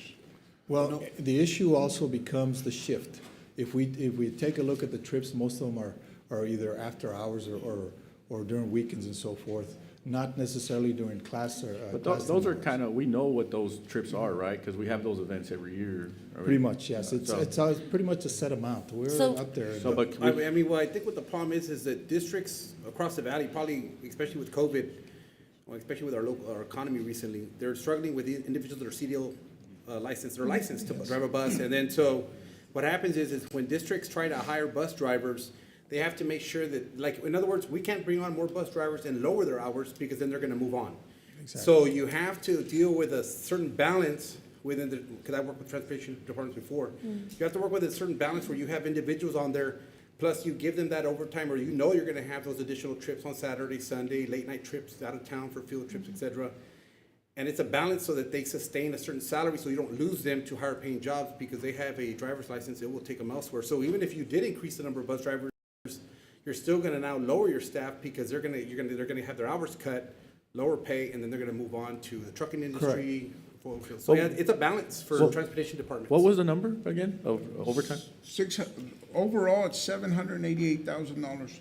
For transportation, number. it's $621,000, which I understand there's activities, that I've been around that all my life, but I still, there has to be, if we can have a report, doctors, of a breakdown, last year's and this year's, as far as what that cost is, just because I think you can keep more bus drivers. I know what you're saying, Mark, but if we even, I know they recently received a raise, but even if we give them more of a raise, hire more bus, I think there's a lot to do with that 621,000. It just, and I don't think this was even in our budget or pre-planned for already or taken into consideration. Was this number? Well, and we've done, part of the increase from last year to this year, last year was about 600,000 to this year, is the fact that we raised the rate, the pay rate. Right. So that overtime pay becomes greater now. Yes. This year. And so there's an additional chunk of money there, if you will. But again, we did an assessment and we continue to look at it if you like. But the overtime is still going to be there because of the trips and the times that the trips are taking place and the shuttles that we have as well. One of the concerns that I would get a lot from about transportation, and I haven't, it's the same people getting the trips, it's the same people getting the hours. Is it being spread out? Are the hours being spread out? Is it being fair so not just the same people are accumulating the overtime? We implement the process in place Okay. that is in place right now at transportation. We have a monitors where we have a list of the employees and who's taking what trips Okay. and so forth. And also we're basing it on the hours that they have.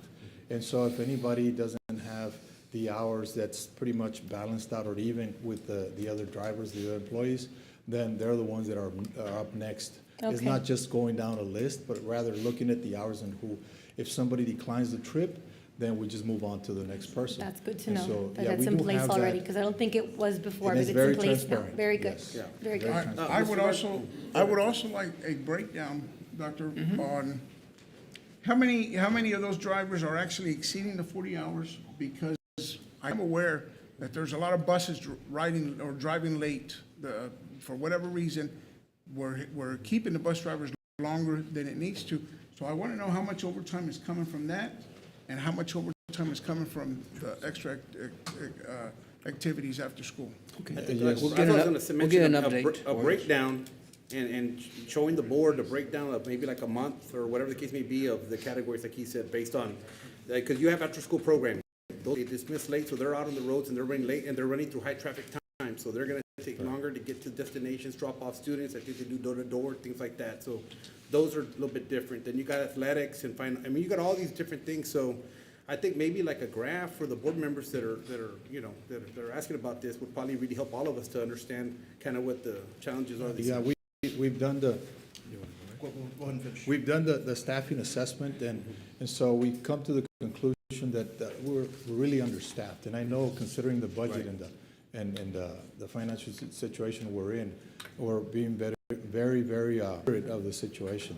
And so part of the reason why a lot of the routes are delayed is because of the trips. So a lot of the trips are taking place right around that time, athletic events primarily in the fine arts. That's what's really delaying. Those are the two biggest. The regular bus routes, and Athletics that's and where fine we're arts? taking the hits, right. I think part of the problem is, Doctor, and I'm gonna put it out there, we're losing good employees, and not just in transportation. I know here recently, we've lost some people in maintenance department and the grounds crew.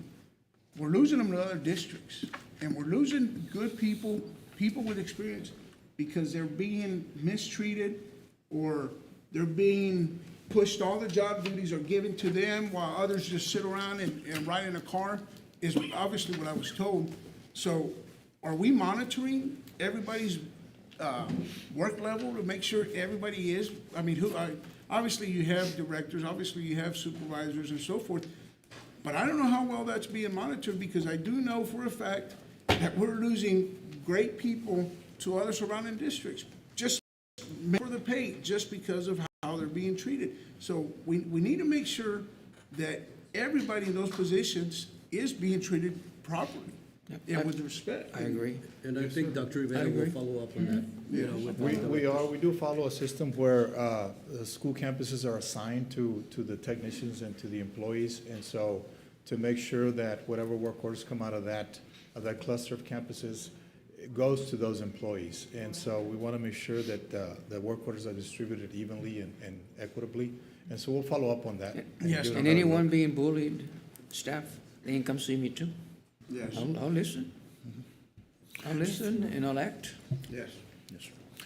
So one additional thing that we're looking at very carefully, coming from a campus, as a campus principal, when we do budget for trips, anytime we budget, especially with our yellow buses, we only pay for mileage. So one thing that we weren't including, that hasn't been included, has been a flat rate to include for pay.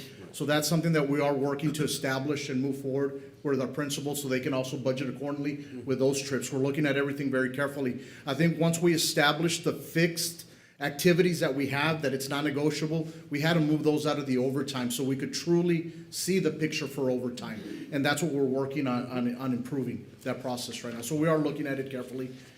And we've gained some traction. We're not where we want to be, but we've gained some traction. Yeah, because that's a good point, because a lot of districts do that too. And I know, because I had to pay that as well too. First it was fuel, then it transitioned to staffing. So the amount went up, and then transportation sends in their invoices, and you use your accounts to pay them, federal, local, whatever is issued to your campuses. So that's a good point. If you're only here charging fuel, campuses are, sorry principals, but they're getting off with a discount, and then yet transportation's getting hit with the overtime that makes it seem as if they're the ones that are, So adding now, those additional hours. as a principal, now you have to come back and say, you know what, can I really afford taking this to, work on additional fundraisers, move some monies around, what I need to do. Right. But we're gonna work on that. We're gonna meet with our principals soon. Okay. There are no further questions or comments? Do I have a motion for this item? Second. Yeah, Can I have a first motion? Oh, motion to approve. Okay. There you go. Second. I have a motion to approve by Mr. Coach, I'm calling him everything. Dr. Rodriguez looked like he did the motion. Mr. Coach Trustee Nieto. And a second motion by Trustee de los Santos. Go ahead and take it to a vote to approve item Q. Trustee Rodriguez? Aye. Trustee Cuellar? Aye. Trustee Castillo? Aye. Trustee Trevino? Aye. Trustee Nieto? Aye. Trustee de los Santos? Motion passes to approve item Q. We'll move on to Mr. Trevino's item S, which he pulled out, which is approval of legal fees for the month of April 2023. Mr. Trevino? Yes, Doctor, my concern here is in general, not just for the month of April. I've noticed if our fees are increasing, and I obviously see the breakdown and so forth, but I do want us to take a look at, I know we've had some grievances, I know we've had other things going on, but I want to make sure we receive I know when Mr. Sepulveda first signed a contract, there was a list of fees and so forth. I want to backtrack and see what those fees were at the beginning, because it just seems that this point, last year and this year, at this point, we've exceeded that amount by a significant figure. So I want to make sure we're keeping track on the legal fees, because any money, you know, we're talking about cuts here and everywhere else, and once we start cutting funds from students, from staff and so forth, I just want to make sure we're paying extra attention to this. And if there's places where we don't need Mr. Sepulveda to show up or whatever, I know, like for here, I don't think you get paid for being here right now during this time. So there's other areas that we can look at to see if we can do this number here. We can do that. Okay, any other further questions? And here, it all depends on the total grievances. If we didn't have any grievances, then of course the attorney wouldn't be there. But this past year, we've had a number of grievances that he has to follow up on, and that would causes the pay, you know? If we didn't have any grievances, well, he wouldn't make that extra money. What I've asked him is to go ahead and just charge one time, because you have two attorneys on his firm. Correct. So just charge one, That's a single time and not both of them for the same That's my case. concern also, because I do see two different invoices, not just one, that are being billed.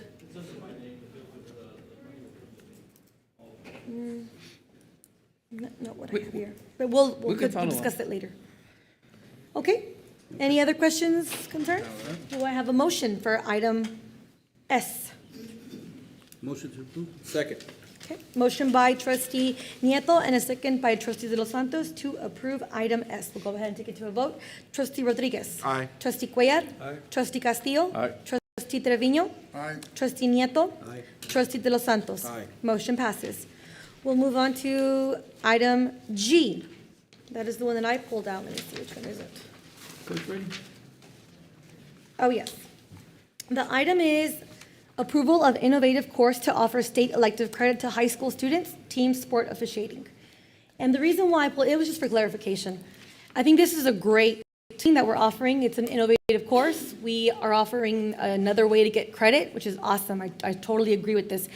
I went online to see what other courses are innovative courses. I went online and looked and Googled TEA innovative courses that are approved. And I did see the team officiating. I saw some other ones that drew my attention also. But at the top, I noticed courses offered by organizations other than school districts. And then I saw that it was by the Texas Association of Sports Officials. I know that it says there that we can CE teachers to teach this, but how is it work if it says that it's the Texas Association of Sports Officials who are in charge of this course? So, good evening. What I can tell you is that the course here in Weslaco would be offered by PE or health certified teachers at the high school level. Students, once completed the course, they can get certified through TASL and take the test and become officials through our programs and get paid like a part-time job. As far as that's out of my lane. I believe it's probably the District of Innovation. If we bring people from outside the district, come teach the class. Oh, okay, so is that what it is? Because we're going to become a District of Innovation, or what? No, not that. But if we were to bring people from outside the district. Oh, okay. Yes, we are a District of Innovation technically by vote from the board, right? At this time, we have none of those. This doesn't pertain to that. This is an innovative course, separate and apart from District of Innovation, and we can then use any of the courses that are listing there. And I misspoke, we're not a District of Innovation. No. The board moved forward on our ability to form a committee, but my point was that apart from this. So Right. there's a whole list on TEA Yes. of those courses that are innovative, and so it really has nothing to do with the District of Innovation other than the word innovation. Okay, so the district is doing that, not courses offered by other organizations other than schools? No, the district is doing it. So our Okay. own teachers currently on staff will be teaching the course. Mr. Rodriguez, will this be a long-term class during the year or just a half semester? I believe it's a half semester. Half course. And I did see that if the students pay a fee, like a $40 fee, they become TASO officials, go and officiate games, which is awesome, I Yes. think. I just wanted a clarification if it's going to be the PE teachers doing it or who's doing it into our district and do it, but you're saying it will be part of like a PE. Yeah, so the thing. fee to get certified will be on the student. Once they complete the course, Okay. they can get, just like any official, they'll go and take the course, and if they pass it, they become certified officials. Okay. And there is a need for officials to begin with, so that would help the student quite a bit. No, I think it's a part-time job. great thing. I noticed some other classes that I really liked. It's like a peer assistance and leadership, and they have student leadership classes. There's so many great ones, you know, that to look into, but this one is a good one. So that's why I pulled it out. Just wanted clarification on that. Thank you. Thank you, Coach. So I'll make a motion to approve item G. Second. Second by Trustee Castillo. Go ahead and take it to a vote. Trustee Rodriguez. Aye. Trustee Cuellar. Aye. Trustee Castillo. Aye. Trustee Trevino. Aye. Trustee Nieto. Aye. Trustee De Los Santos. Aye. Motion passes. We'll go on to item O. I pulled this one out, piggybacking off of the TEA lists, because this one says approval of cooperation contract between Weslaco Independent School District and the University of Texas Rio Grande Valley for the continuation of the Texas Pre-Freshman Engineering Programs, Tex Prep, for the 2023 summer and 23-24 school year. The reason why I pulled it out is because on the website, there's a list of expiring innovative courses, and the Tex Prep course is set to expire at the end of this year. However, we're offering it for July, and here there will be no more PEAMS code in July for this course. So I'm confused as to why are we offering it? Why are we going to approve it if it's no longer going to exist? Good afternoon, board Good members. So yes, it is on the list expiring at the end of this year. Upon receiving that, I reached out to both TBRGV as well as STC. We've discontinued with STC, but as those middle and high schoolers, as the middle schoolers move into high school, they'll be able to request that elective credit. Both of them are applying because they're underneath the same group, and so both of them are applying for a continuation, so we'll be able to continue underneath them to grant those credits. I'm confused because there's going to be no more PEAMS code for this. We're going to offer it as a credit? So yes, and I can forward the information that I received from UTRGV to you following the meeting or as soon as I sit down. But essentially, they have the opportunity to apply for it, and we can continue to grant that credit, but they have to apply. We're okay for 24. Yes, we are. Yes. Okay, because I clicked on the renewals, and there wasn't any renewal yet for it for this course. So I want to make sure that if we approve it today, it's because it's going to be there and not be expired. Absolutely. Okay. Yes. I'll go ahead and forward that to the both of you here momentarily. Okay. Thank you. Thank you. You're welcome. And it'll be part of our course catalog? Yes, it would continue if they approve it on their end, then we will be able to continue to grant our end. Okay. So they haven't approved it yet on their end? Right, they're applying for that. So then should we just table they get approved, and then we can come back and approve it? Because we don't even know yet. We can do that. I'll make a motion We can to table this item until we get approval from UTRGV that it was renewed. Yes, and I'll keep you updated on that. Okay. Thank you. Thank you. I'll make a motion to table item O. And do I Second. have a second? Okay. Second by Trustee Castillo. We'll go ahead and take it to a vote. Trustee Rodriguez. Aye. Trustee Cuellar. Aye. Trustee Castillo. Aye. Trustee Trevino. Not here. Trustee Nieto. Aye. Trustee De Los Santos. Okay, motion passes. We'll table it until we get further clarification on this course. The last one is T1, which is the proposal awards backpacks and supplies. The reason why I pulled this out is because there have been questions about, are we going with clear backpacks next year? Are we going to require clear backpacks? And I know that the migrant funding, they were going to use some of their funds to buy backpacks. I just don't want them to buy backpacks that we're going to say later, you know what, we can't use those. They have to be clear. So what do we do here? Have we decided? What are we doing? I don't want them to make that fence and then. Dr. Rivera? Let You me and the ask. principals have to Principals? decide. Yeah. Can you come up here, the secondary principals? Because it's going to be an expense.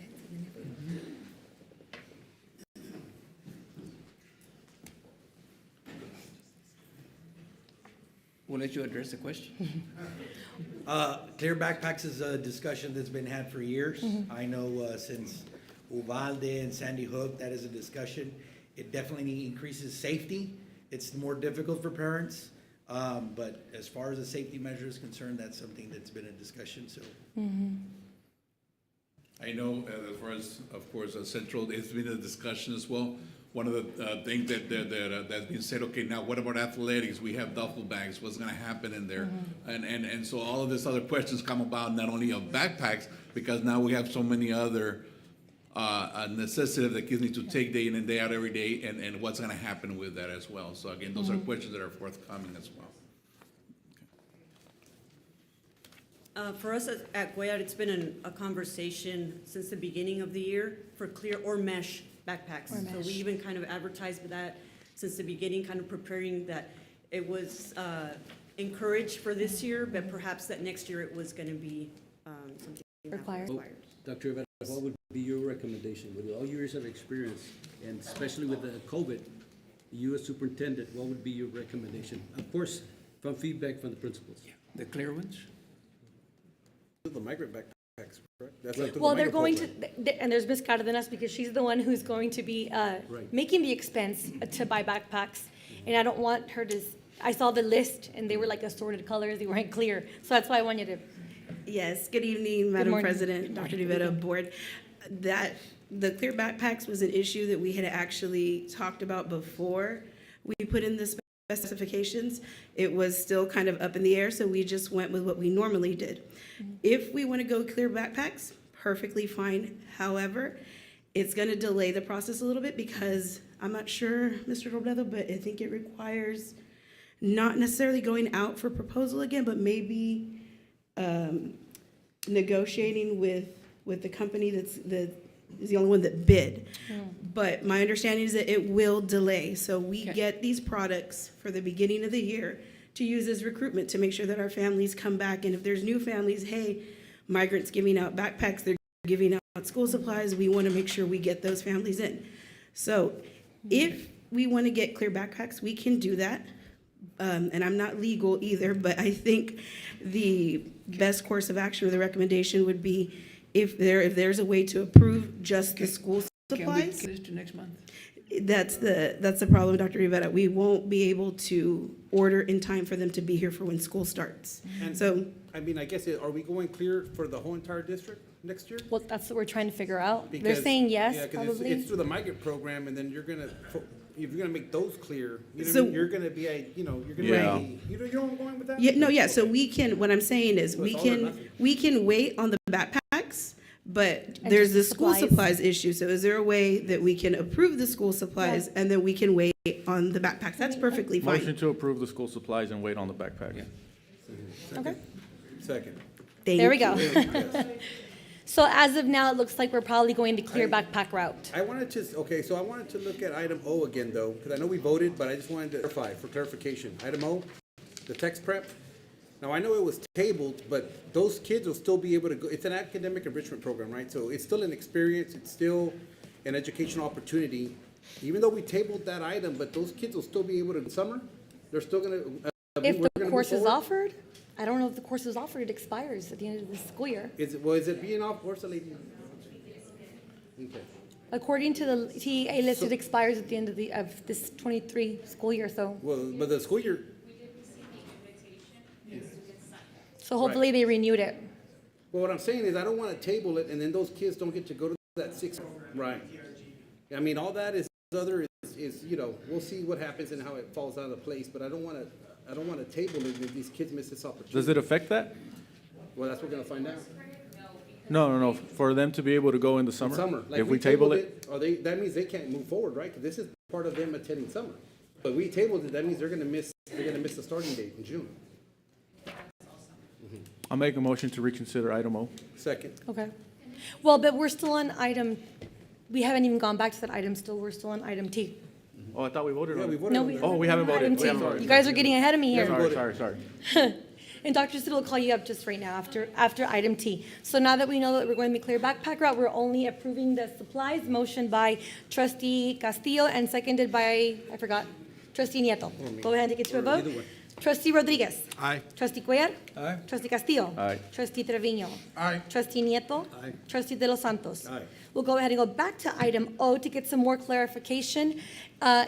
My question was. Ms. by us- Martinez. Oh, Ms. Yeah, go Martinez. ahead. My question was, by us tabling this item, is there, the summer program is still available, there's still a six-week enrichment mathematic program for them to attend to, is that correct? There is a 6-week, yes. I will Okay. need to check with them, and I pulled up the email. I was just getting ready to send it right now. And my question to the board was, by us tabling the item, does it prevent these kids now from going? I would need to check. I would assume that it would, I would but I would need to assume. check with UTRGV to see what their policy would be on that, yes. Because we could always just approve it. Why don't we just approve it? And not approve move it, forward and with then the, we'll bring it back if we need to, if 23, Correct. 24 changes, because that's still till next year. yes, and to answer the question from earlier, because I pulled it up, UTSA had, their main office for both STC and UTRGV have already submitted for 23-24 accreditation, and I was just following up with the email to reach out to see when they'll be hearing back on that approval. Just don't want the kids to miss out on a Right. 6-week Yeah, program. just want to make sure there's a program, Mr. because Yes. there was a Mr. list of Castillo? TA said it was. Yeah, a motion to reconsider item O.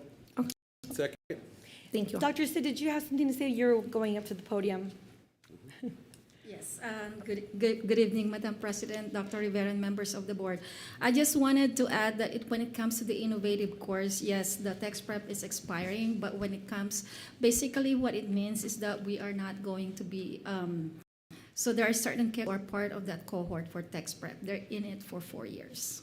Okay, so as far as what you guys are saying, will they be able to participate? Definitely. So the goal for that program is for these kids, we prepare them for those engineering programs, right? But then at the same time, we can as high school credit.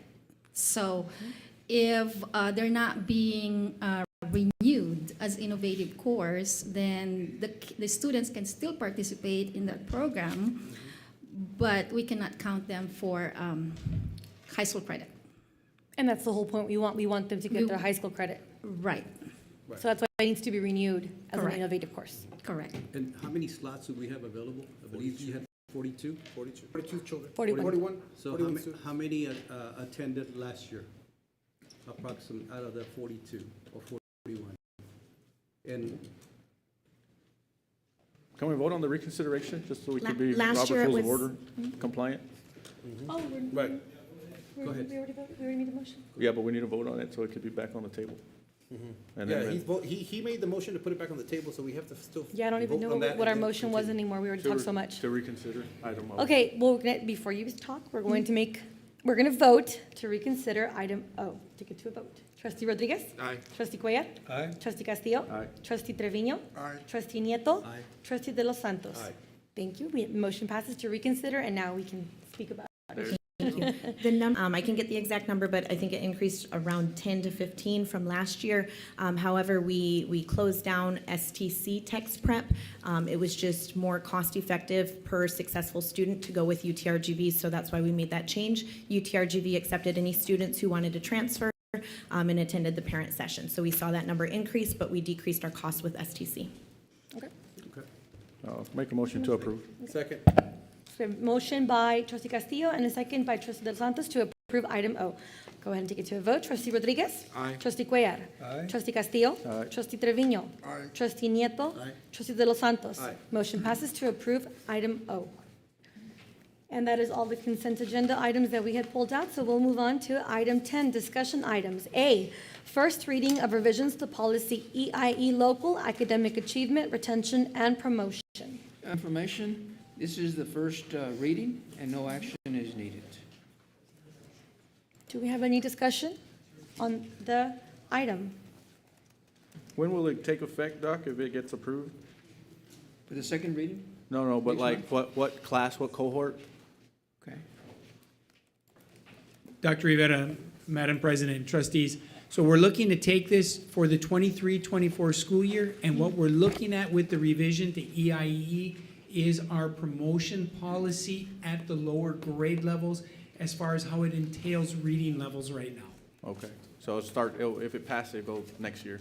Correct, and we're trying to get it all in order, so as we update handbooks and everything going forward, they are. Awesome. Thank you, sir. I know that we're going to get a TASB policy review. Are other districts doing this also? Did we're just kind of following what everybody else is doing, or is it just? This is one of the items, as we've studied, we are one of the only districts we've seen that has the reading level as a local. especially as we look through the surrounding districts here Okay. in the Mid-Valley. Okay, because it is a local policy, it's just Weslaco's. Are there any other questions, comments? Okay. We'll move on to item B, TASB, audit of local contract TASB to review, update Weslaco ISD current local policies. We want to make sure that the policies we have are audited, that we're okay with the local policies, and we'll contact TASB to help us with this endeavor. They don't do that for us right now, Doctor? Yes. Yes. So we're gonna do, so I just have one comment. When we go through that with our TASB person, if we can, to propose like beefy procurement policies as well, and kind of, you know, doing what I do as far as my job, some of the Job description. the responses from TA are, well, your policy, well, they're the same policies that everybody has. So, you know what I mean? Because TASB does it. So that's coming into my mind. Is we could ask them, well, what's your most conservative policy with respect to procurement? So we'll never be accused of facilitating fraud or something. Good evening. Yes, definitely I can reach out and ask Ms. Aaron that particular question. But this goes back to, I think it was Madam President had said if we were able to do this. It's something that we are able to do. It would be similar to a salary study, but it would be on the policies. So it's really up to the board if you guys feel that is needed. But I can ask that particular question. When was the last time that we had the TASB policy review? I would say it's been a few years according to our policy consultant. But like what's a few years, like what year? At least 10. See, that's a long time for Yeah, local it is. policies. So that, I think it's very much needed, Yeah, definitely. awesome. Okay. She did range, she said she was available because she comes and asks the questions and looks at our policies. She said either early November or early December. Oh, that's busy. Okay. Okay. All right. Thank you. Thank you, Ms. Rodriguez. Any other comments? We'll move on to item C, update on training, conferences, events, and consider future agenda item requests by board members. Possibly in June, we have one level 3 grievance coming up. Okay. And one here on a non-renewal contract. So possibly sometime in June. Will we have, I think last year we did not have a board meeting in July because everybody was off. Will we be having a board meeting in July after central office? Let us go back and study. Okay. What's not on the agenda, and I think it's a good idea. We have one in June, so Okay. let me go back and see what could be in July, and we'll put it in June, and then no July meeting. Okay. And just because we're talking about item requests, just a question. I believe that there was an email sent out today that nobody's going to work Memorial Day, I think. But some people were saying, does that include security guards? Does that include everybody, or is it just certain people? It's the whole district, As far as I know, everybody? it's a school holiday for everyone. Okay. So everybody's off Memorial Day. Okay. That clarifies. Well, you might need security. Skeleton We have to crew. go back and study. Because it was this. security who asked me. Are they off We may too? have to go So I back and said, I don't study know. it. We will check again, but currently, right now, all 260-day employees would still be working because that is counted as one of their 260 days as we went. For those that were going to be on the 4 10-hour days as we migrate into the summer, what we did is we shifted the week, and instead of a Monday through Thursday, we are going to have the holiday off due to the fact it's a federal holiday and work Tuesday through Friday, the 4 10s. Yeah, but the question was, who works on Monday? May 29th, I Yeah, think I right. believe But it is. we'll get back. Maybe you guys can take Yeah, care of we'll that figure and something send out. something out, so we clarify for them. With We security. can. We'll figure Okay. it out. Thank you. Thanks. All right, anything else? Dr. Rivera? That's it. Okay. We'll move on to item 11, discussion and possible action items. A, discussion and possible action for the board to consider approval to solicit requests for proposals, RFP, for audit services for risk and employee benefits department. Recommend approval? Okay, we have a motion by trustee Castillo. Do we have a second? Second. We have a second by trustee De Los Santos to approve discussion action for the board to consider approval to solicit requests, RFPs for an audit services for risk management and employee benefits. Take it to a vote. Trustee Rodriguez? Aye. Trustee Cuellar? Aye. Trustee Castillo? Aye. Trustee Trevino? Aye. Trustee De Los Santos? Motion passes for the approval. Item B, discussion and possible action for the board to consider approval of the proposal award for the third-party administrator, TPA, utilization review, preferred position, PPO network, access RFP number 23-05-38. We had I a, want to make a motion. I'd like to make a motion to support the superintendent's recommendation to select the agent or agents listed in the board-approved third-party administrator submitted in this bid packet. It is an honest and transparent recommendation that is fair and good business practice. Do I have a second? What are we, clarification? Is this the B. Item B. B. It's B. Oh, that was B, B. okay. To approve the TPA on item B, which is, To approve Blue Cross. That's Move to approve. item B. We Is had that a, your- Is that your recommendation, Dr. yes, Rivera? to recommend, the staff is recommending Blue Cross. The insurance committee is recommending Blue Cross. So move to approve. second? okay, so we have a motion by Mr. Trevino, right, first, because he said motion? No, his He was with an. Item B, I mean, No, item another C, I'm item. sorry. another item. Oh, he got ahead? Okay, so, motion by trustee Nieto and a second by trustee Rodriguez to approve the superintendent's recommendation, which was Blue Cross, Blue Shield, for, as a TPA. I just have one question. Dr. Rivera, this recommendation does not include an agent, right? It just is, this is just Blue Cross Blue Shield? Yes. Okay. The next item is the agent. C. Correct. Yes. Okay, any other discussion, questions? Just thank you for the workshop. That was very educational. I mean, went into detail, so everyone that put that together, business, risk management, et cetera, all the committee members, et cetera, our consultants. Yeah, I mean, I think anybody that saw it was very clear on what the options were, how everything was broken down. It was very transparent and just good business practices. You know, just kind of like Mr. Trevino had said, it was good because we hadn't had that before. And so, and insurance is very confusing. And so that was a very, and I bet you, yes, I can see the smile. So it was really good. Thank you for taking that time to do that workshop. I know it took time away from family and everything, so thank you guys. Yeah, I know I was very confused and I kept saying, well, but I think United Health is at the best price. I'm looking at the hospital usage, that's why I asked for all the information. But if the board and the superintendent agree, I'm only one, my vote doesn't count here.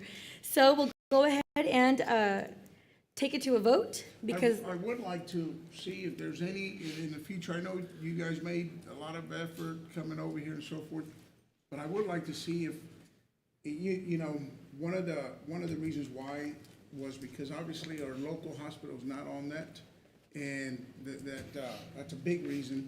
I don't know what needs to be done. I don't know if more pressure needs to be put on the hospital to lower their prices.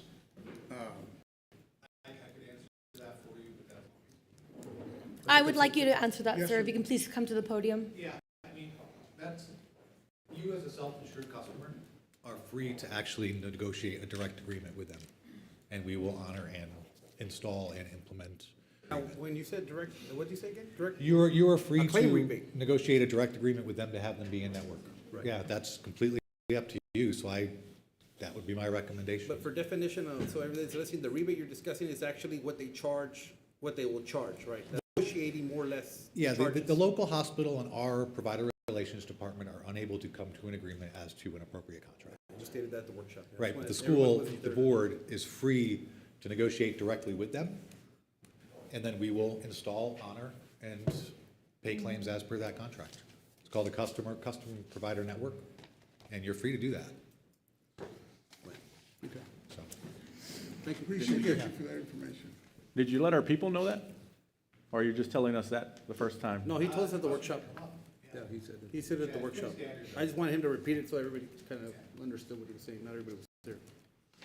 I understand that our staff is happy with Blue Cross Blue Shield. I mean, it's a good company. They all are. United Healthcare is also. But looking at the hospital usage, it's not just SNAP. There's a lot of other hospitals, DHR and the Micro Baptist. Those actually have more usage than the NAP. So that was I was leaning towards that. But, you know, like I said, it's a board decision, and I'll support what you guys support also. So with that said, we'll go ahead and take it to a vote because the motion was made, and I did already state the motion. Who made the motions? Trustee Rodriguez? Aye. Trustee Cuellar? Aye. Trustee Castillo? Aye. Trustee Trevino? Aye. Trustee Nieto. Aye. Trustee De Los Santos. Aye. Motion passes to approve Blue Cross Blue Shield. We'll move on to item C, discussion and possible action for the board to consider selection of servicing agent for third administrator TPA utilization review preferred provider organization people access RFP number 23-05-38. I'd like to make a motion here to support the superintendent's recommendation to select the agent or agents listed in the board-approved third-party administrator submitted in this packet.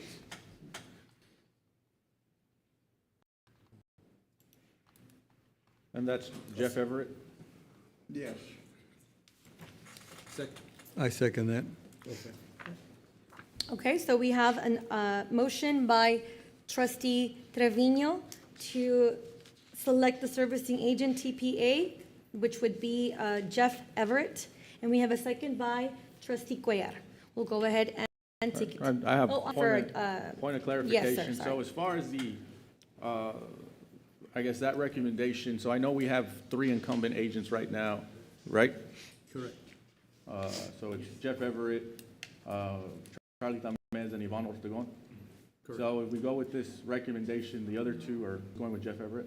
It'll be just Jeff Everett. And he's the only, and the reason why that's the recommendation, he's the only one who submitted a bid with Blue Cross Blue Shield? Well, Blue Cross submitted.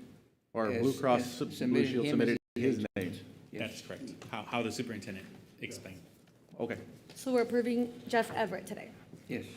which was motioned by trustee Trevino and seconded by trustee Cuellar. And are there any other questions, concerns, comments? No. Okay, we'll go ahead and take it to a vote. Trustee Rodriguez? Aye. Trustee Cuellar? Aye. Trustee Castillo? Aye. Trustee Trevino? Aye. Trustee Nieto. Aye. Trustee De Los. Motion passes for Jeff Everett as a servicing agent. Let me see also that he reduced the fee from $5 to $2. Correct. Okay, thank you for the clarification, Dr. Thank you, Rivera. Doctor. Thank you for making that happen. I know Thank you. it's been that amount for several years. Yes. Thank you. We'll move on to discussion and possible action for the board to consider approval of proposal award for pharmacy benefit PBM services transparent modeling RFP number 23-05-37. The consultant and staff and the insurance committee is recommending Prime Therapeutics through Blue Cross. Motion to approve. Motion by trustee Castillo, do we have a second? Second. Second by trustee Rodriguez to approve, I don't have it in front of me. Prime. Prime Therapeutics. I have a couple questions. Comments, on yes, that. go ahead. So the servicing fee, is that going to Blue Cross Blue Shield? The $2.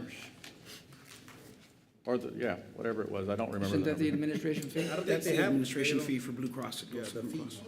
Cross. So Blue Cross, is that going to you or is that going to somebody? No, that's for them. Okay, so we don't have an agent on that program? So no third-party money off of that except for Blue Cross Blue Shield? Okay. I think in the RFP, right? There's nobody's supposed to get paid with the, oh, correct. I had a question on the, since we're changing PBMs, what's gonna happen, do our employees need to go restart that step therapy that they've already established with their previous, PBM? They're gonna have to go through those steps to get the medications they're on right now? Or are we able to decide that as a district, allow them to continue their medications as is? So that would be an internal process for. Internal process. Yeah, that would be an internal process with Blue Cross Blue Shield. Okay. So they do have some programs in place that are going to help mitigate some of the cost, and that would, start the process over again, is my understanding, but. I just want to make sure we don't make it difficult for our employees to get the medications they're currently on. They have to backtrack and start, from step one on that. That was discussed with the benefits committee, and that was one of the things that we considered, but it's kind of, we had some benefits that were kind of rolled into this budget, so that was something that the committee was supporting. I think, I believe what Dr. Rodriguez is addressing, I think, we talked about a disruption, right? Yes. How, what kind of a delay, if any, will this disruption take? Because I'm looking at people that are in dire need, diabetic supply, things like that, you know, and there's other things that are issues, so I'm sure that, So with everybody's gonna be well taken care of. I mean, there's no question about the product. We just wanna make sure that everything's done in a timely manner so that they don't have to wait an undue amount of time. we'll bring up Tita with Blue Cross. Good evening. Thank you, Superintendent, Madam President, members of the board. What we're going to do is request that prior authorization information from your current carrier, Araya. And once we get that, we can go ahead and continue with it. If we're unable to get some carriers that they cannot cooperate with us, we will reach out. We have plenty of time before the school ends to reach out to those members and saying, if you're under the PA, we will need for you to provide us information so we can help them with a transition. But our first approach will be to ask Araya to send that prior authorization list. Keep in mind that we're going to give whatever time is left. The PA, it's every 12 months, as you are aware of that. It's every 12 months. So depending on how many months are left, we might have to come back if they have only one more month, and we're going to have to do that prior authorization again. Like I said, it's on the timing of when that prior authorization started. Does that answer your question? Yes, it does. Thank you. Thank you. Thank you. I'll be asking for that documentation so I can share with the employees on that newsletter that I'm putting out on a monthly basis so that they'll be familiar with the process and help speed their own transition by communicating with their providers. How long are the agreements for? It's a one-year agreement with 2 additional options, one-year options. So it's 1 year, and then we have 2 more options to renew. And that's for both the TPA and the PBM? Correct. Okay. Okay, any further questions? I believe the motion was made by trustee De Los Santos? No. No. I don't even remember my name right. The motion was made by trustee Castillo and seconded by trustee Rodriguez, trustee Rodriguez, to approve the item as stated. We'll go ahead and take it to a vote. Trustee Rodriguez? Aye. Trustee Cuellar? Aye. Trustee Castillo? Aye. Trustee Trevino? Aye. Trustee Nieto. Aye. Trustee De Los Santos. Aye. Motion passes. On to item E, discussion and possible action for the board to consider approval of proposal award for dental insurance, RFP number 23-05-39. We had some very good proposals, and the committee and Mr. Gwinkich and staff were recommending MetLife. I'll move to approve. Second. Okay, we have a motion by trustee Rodriguez and a second by trustee Nieto to approve MetLife for our dental insurance. Do I have any comments? I have 1, 2. Are all our local dentists in this network? Or regional dentists? Yes, sir. There was several network analysis that went into place. Some were third-party independent, some were directly from the carriers. We ran a geo-access, which is an industry standard, basically taking the census of all your employees, making sure there was a provider within 10 miles, or 2 providers within 10 miles of their home zip code. Came out 100% across the board. So, yes, sir. And in that census, did we have access to who their current dentists? Yes, sir. We ran disruption to top utilized providers within the area within Weslaco and the surrounding community. So, What was that number there? Were we good or? yes, sir. It was the upper 90s%. So there's which gonna was be across some- the board with all the providers that we analyzed. So the main reason for the recommendation was cost driven. When we analyzed networks, we were looking within a couple of points percentage-wise. So we turned to the pricing, which MetLife was the most competitive, in addition to some enhancements to the contract. All great carriers, all great proposals, but over half the population is going to be affected by this change in a positive way because it's going to be a lower payroll deduction. So every proposal had some kind of disruption with respect to somebody having to change Yes, sir. dentists? Positive, negative, there was change with any proposal. So all Because things- every time you change dentists, you have to get the x-ray and all that stuff, and that's not fun. So Yes, sir, every effort was made to ensure the And networks. and the committee, our district committee reviewed this and they recommended this? Yes, sir. Yes. Pretty much almost unanimously. I think out of 24 at the committee meeting this morning, I believe one veered, so it was 23 in favor out of 24. Who is the agent attached to this product? Jeff Everett. Okay, so we select this, we're limited to Jeff Everett in the next item. That would be the recommendation. Okay. Okay, if there are no further questions or comments, we'll go ahead and take it to a vote to approve. The item is written. I guess before we continue, I have one more question. I know, why are we limiting the district to one carrier versus having an option of using 2 or 3 carriers? Or I know, That's not a bad obviously, idea. we went with a lower price, or we went with the That's not a best. bad idea.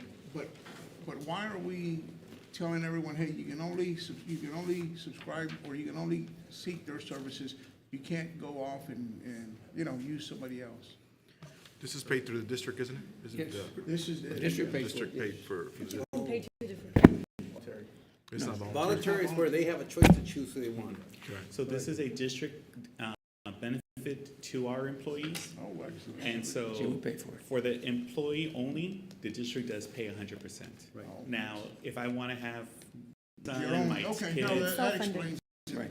then they This pay is that okay. part. District's paying the tough guys. Yeah, we pay for it. Was the case when I was working, so that's pretty good. There you go. All right. Do you have a motion? We have a motion by, because they all look the same to me here, dental insurance. Who made the motion? I made the motion. There's Was so it on many dental? insurance. Dental? Yeah, I made the motion. Okay, the motion by Dr. Rodriguez and a second by trustee Cosieto. Nieto. Okay, did it right. To approve the dental agent, no, the dental insurance, MetLife. We're still on that. Okay, we'll go ahead and take it to a vote. Trustee Rodriguez. Aye. Trustee Cuellar. Aye. Trustee Castillo. Aye. Trustee Trevino. Aye. Trustee Nieto. Aye. Trustee De Los Santos. Aye. Motion passes to approve MetLife. On to item F. Discussion and possible action for the board to consider selection of agent for group dental insurance, RFP number 23-05-39. MetLife listed Jeff Everett. Do I have a motion? And on this one, The rationale is Blue Cross. I think there's probably a typing error on that one. but we could also select the It's a bundle. agents that we've used before. On this one, Dr. Rivera? Well, MetLife recommended Jeff Everett. Right. That's what we did for the health. You picked who submitted the bid. So this, we picked MetLife. We're picking who submitted the bid. We're not adding numbers to it. Okay. The motion to approve. Is that what you're asking for? a motion Second. or something? Yeah, I'll second that. Okay, we Well, have a motion by, Were you making that motion That's first? the second.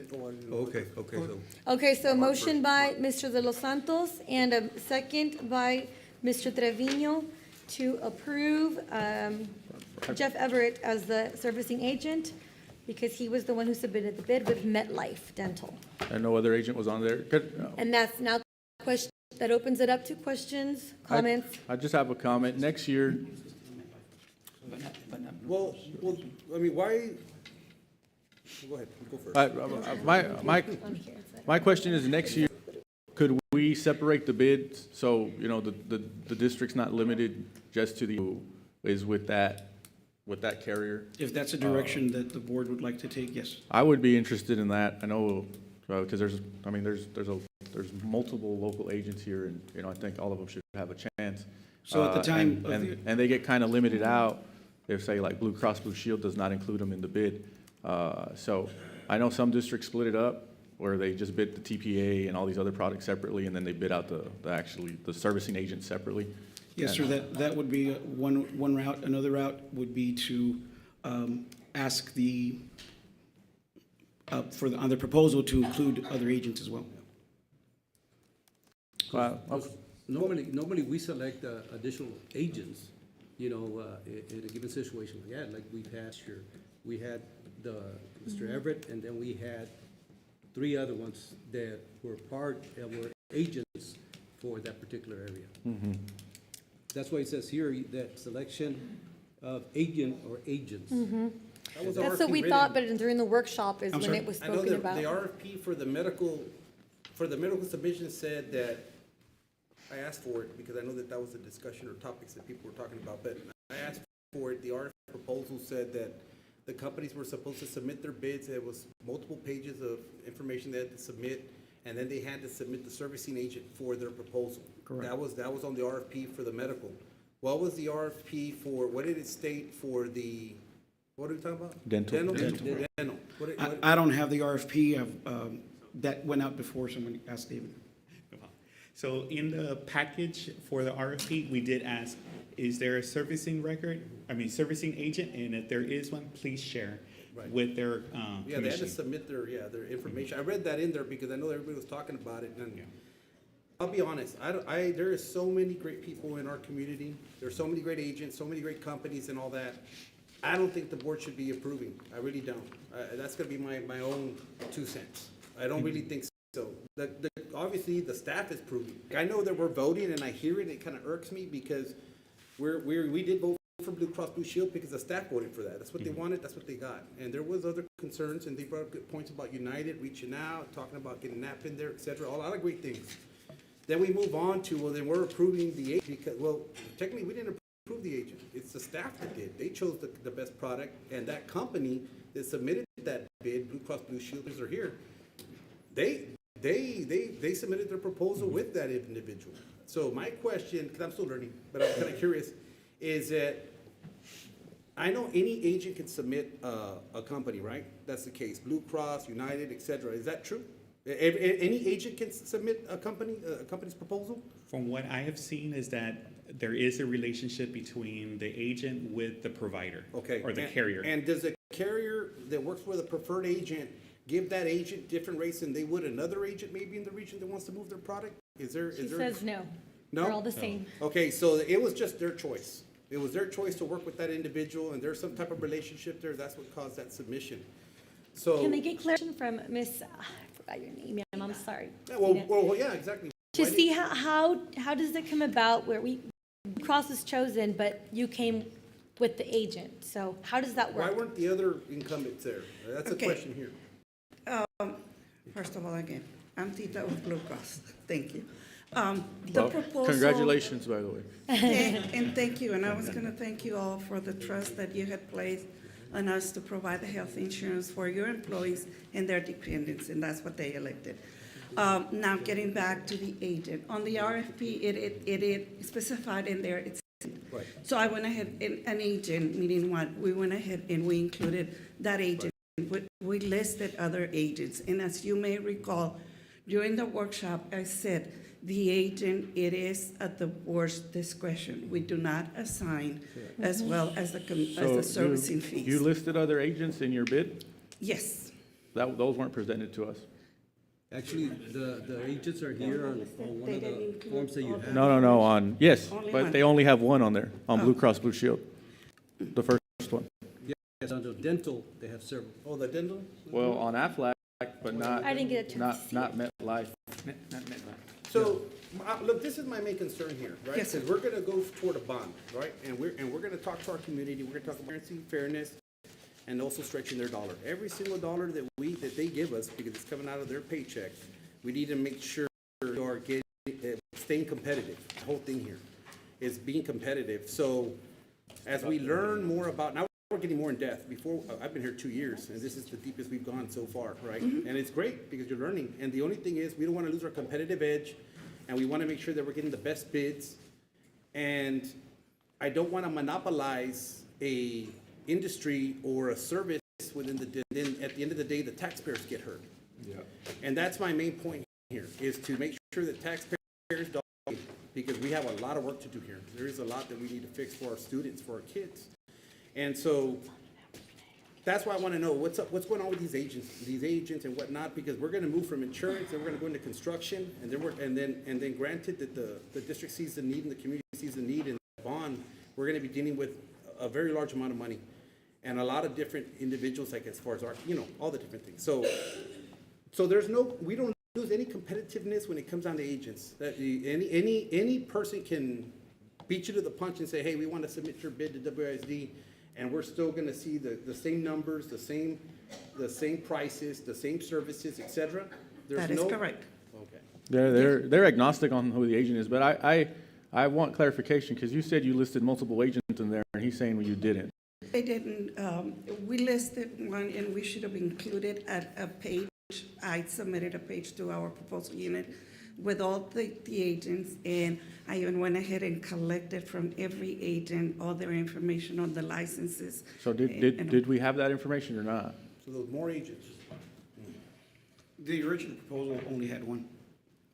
The Blue Cross. The Blue Cross original proposal only had one. So which is the one you said had multiple? The Aflac. the dental head up. But one of the Is other, Aflac part of Blue Cross Blue Shield? No. Oh, that's separate? Oh, That's okay. it. No, Never mind, I went backwards. No, Too far Blue Cross and Prime. Okay. We Sorry are the about only that. ones. Is Aflac here? The dental agents. Any other questions? No, ma'am. None of this. Thank you. Can I ask this? Oh, for her, from her? No, I'm sorry, no, That nigga. from staff. From staff. Okay, MetLife, Sorry, you just read it. on their proposal, did they other agents or just Jeff Everett? But which one is good? MetLife. It was only Jeff Everett. Well, they're saying that one, but I thought that. Aflac? so some of the other ones had. Well, they chose, that's the dental one, that's the one that the staff chose. What's the Yeah. question? I'm sorry. No, I think MetLife is the one that has only one agent, because there's other policies, but they weren't chosen by the staff. That's why I'm suggesting we separate the bids, because, I mean, me personally, I don't feel bid, if there's no other names on there. I mean, whatever the board decides, I just want to clarify that we don't lose any type of pricing, any competitive pricing or leverage in that case. I You know, like, in other words, But I know that the some rep districts just can just said hire it's the somebody. same you price can with hire a everybody. third part, you could hire a broker of record, you could do that, and Yeah. eliminate all this. You hire a broker of record, and they go out on behalf of the district and won't have any commissions, and they try to get you the best. Well, that's possible kind deal. of what I'm suggesting. We bid out that service separately, as opposed to it being combined with Blue Cross Blue Shield or whoever. And then the board has the choice of selecting based on that bid. Because I think previously, a long time ago, that's one of the options that they had, the risk management at the time had said, where districts can't just hire a agent, a broker for themselves to be within the district as an employee, and then they go out and they get bids on your behalf. They have received no funding whatsoever. There's no commissions, you know. That's something in the future that if you really want to go that route, you can do that, and that's another option also. I know that in past years, we had more than one agent. We had And two. I just, we had two- I want to make sure we don't cherry pick anybody. Hey, we're going to pick you and you. I don't want to, I don't care. Yeah, no, I agree with you. The way that the bid's structured right now, we're limited to what's in the bid. I mean, and I'm not your lawyer, but But you're a lawyer. Well, what districts were, you know, like, in other districts, what do they do? Are they advised to, I mean, they freely do that? Like, I mean, I don't really care about agents. I mean, I'm sorry, I don't want to say it out loud. I care about pricing, contract, services, et cetera. Agents, I'm not really too, and I still don't understand that part, because, I mean, I was more confused with your answer than anything when you came up and said, well, it doesn't matter who submits it, but what do other districts do, or what's the legalities on that, you know? That's what I'm saying. What, can they do that? Can you, if your RFP asks the company to submit an agent, can the board have the authority to then come in and say, you know what, we're gonna kick that agent out and we're gonna put who we wanna put?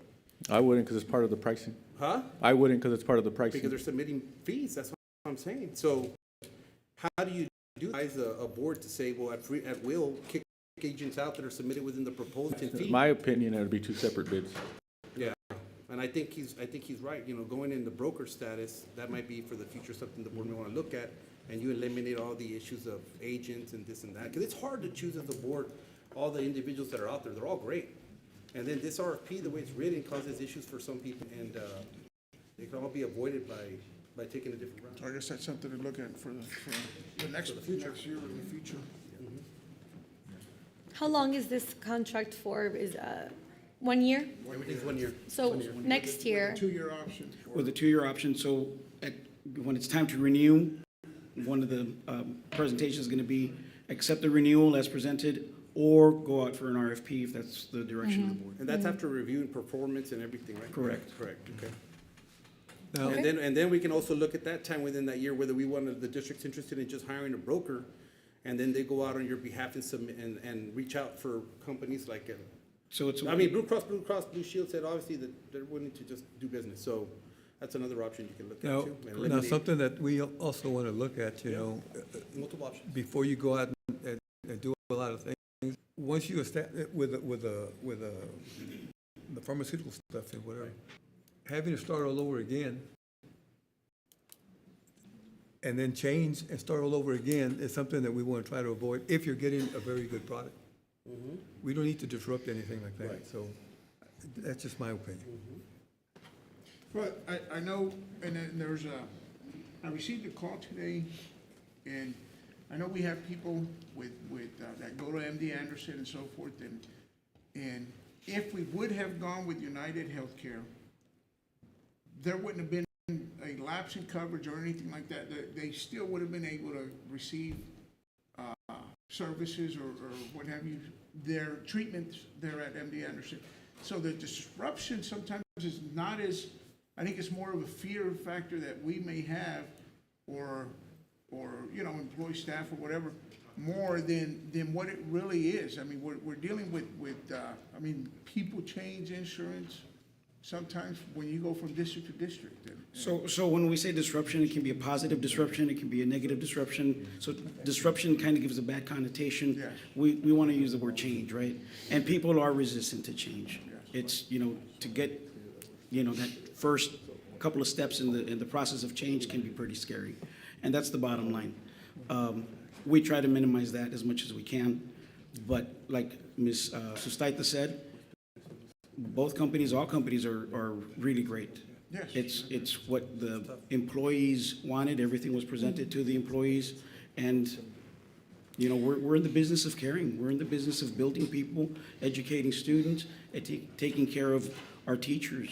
Dr. Cantu, if I yes, can ma'am. ask you, as educators and as we educate people, let me ask, I know through our studies, you have to cite everything and where did you get your information, prove it, where did you get it?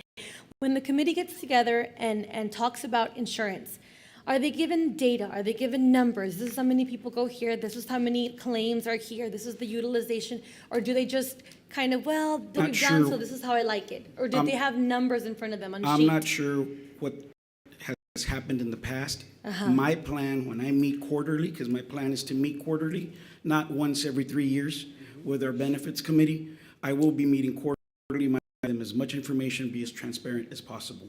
My question is though, when they decided on Blue Cross and all these things today, they saw the numbers, they saw What you have in front of you, They the saw backup, this? they saw that, yes. Okay, ma'am. because it took a lot of time to get it for me today. So how did they see it if we already had this Because information? when you were asking for it, I was actually meeting with them, so I wasn't in front of my computer looking at Oh, that. but they said last week when we had the workshop that they had already decided as a committee that they wanted Blue Cross, When but they they were didn't look- have the numbers yet. Correct, and that was part of the process. We were playing our cards to our vest a little closer. We wanted to make sure that when we went to a best and final offer, that we would get the best possible Yes, and when you look at responses. the numbers and you study the data and you analyze, it makes sense. And I'm not going to fight with you, Blue Cross. Well, I kind of am, right? But when you look at the numbers and the data, it's very plain to see. But because we're so used to what we've always done, we've always had Blue Cross, we've always gone to NAP. I feel like change is hard, and we don't want to change. I get it. But Change is hard, but I'm not understanding where you're coming from, and I'd like some clarification. What do you mean by that? Just looking at data and numbers, like how many people are going to NAP? How many people are going to DHR? That's my thing. I want the committees to have data. What item are we on? I'm sorry? What item are we on? We're on item F. We're on dental. And we're on dental, because dental was part In of, fact, we're not even on dental anymore. We're on the dental agent. we're on the dental agent. Motion to So approve. I was gonna, Or did you guys already? we already made the motion, so I call the question, let's go ahead and vote. Because the motion was from trustee De Los Santos and seconded by trustee Trevino to approve Jeff Everett as the dental insurance servicing agent. All right, so we'll go ahead and take it to a vote. Trustee Rodriguez. Aye. Trustee Cuellar. Aye. Trustee Castillo. Aye. Trustee Trevino. Aye. Trustee Nieto. Aye. Trustee De Los Santos. Motion passes for Jeff Everett. Item G, discussion and possible action for the board to consider approval to renew purchase of liability insurance from Houston Casualty through Breckenridge Insurance Services / Montalvo Insurance. Recommend that we renew. The figures are the same from the current to the renewal. I move to approve. Second. Okay, we have a motion by trustee Cuellar and a second by trustee De Los Santos to approve as recommended by the superintendent. Do I have any questions, comments, concerns? Okay, we'll go ahead and take it to a vote. Trustee Rodriguez? Aye. Trustee Castillo? Aye. Trustee Trevino? Trustee Nieto? Trustee De Los Santos? Passes. Item H, discussion and possible action for the board to consider renewal of the district's agreement with Miracle Medical Supply to provide diabetic testing supplies and chronic disease management services for the district's self-funded employee benefit plan, or authorize the administration to solicit proposals for the same RFP number 22-05-19. Dr. Rivera? Recommending renewal. To approve. Second. Okay, we have a trustee Cuellar and a second by trustee De Los Santos to approve the renewal of the district's agreement with Miracle Medical Supply. We'll go ahead and take it to a vote. Trustee Rodriguez? Trustee Nieto. Oh, I'm sorry, it sounded like De Los Santos. The second was by Nieto. We'll go ahead and take it to a vote. Trustee Rodriguez? Aye. Trustee Cuellar? Aye. Trustee Castillo? Aye. Trustee Trevino? Aye. Trustee Nieto? Aye. Trustee De Los Santos? Aye. Motion passes. Item I, discussion and possible action for the board to consider approval to set a meeting date for the hearing on the budget and tax rate for fiscal year 23-24. We recommend June 30th Do you have a motion? Is that our, when? for the public hearing, Public hearing. Public hearing. the regular board meeting. What day was that? We have a motion by June 20th. June Trust- 20th. June 20. June 20? Yes. Okay. We have a motion by trustee Nieto. Second. And a second by trustee Rodriguez to approve June 20 as the date for the public hearing. Can I ask a quick question? Yes, go ahead. Any? Fiscal year, when is that? June 30th. Okay, So we end June 30th and we start July 1. okay. So by law, we have to have it by the 30th. We are gonna just tie it into our regular board meeting. So within the we'll kind of pause, do a public hearing just to approve the budget. We will have an estimate for the tax, but we're not gonna approve the tax. We would actually do that in August, because we will be getting new numbers in July, and possibly some things are changing at the state level, so Are we having another Same- budget same- workshop? Same thing with the budget. on the June, technically, when we do the public hearing, we'll kind of squeeze in a budget workshop. Would it be inconvenient to have a separate meeting just for that? Would y'all be ready? Because then that's a meeting. Budget workshop, approve the budget. What if we have some questions and changes? So we can do one of two ways. One is forward those questions to the superintendent, and he'll assign it to everyone to get you a response beforehand. But if you want to have another budget workshop, we could work with the superintendent to. Would that be too much, Dr. Rivera? No, I'm okay with it. But I want to say on the budget, though, even though you approve it early, we can still go back and make the changes. If Once the legislature comes to their final plan, we can meet again and make adjustments to the budget. So we are hoping that at the end of this month, the state approves their budget, which directly affects how we do our budget.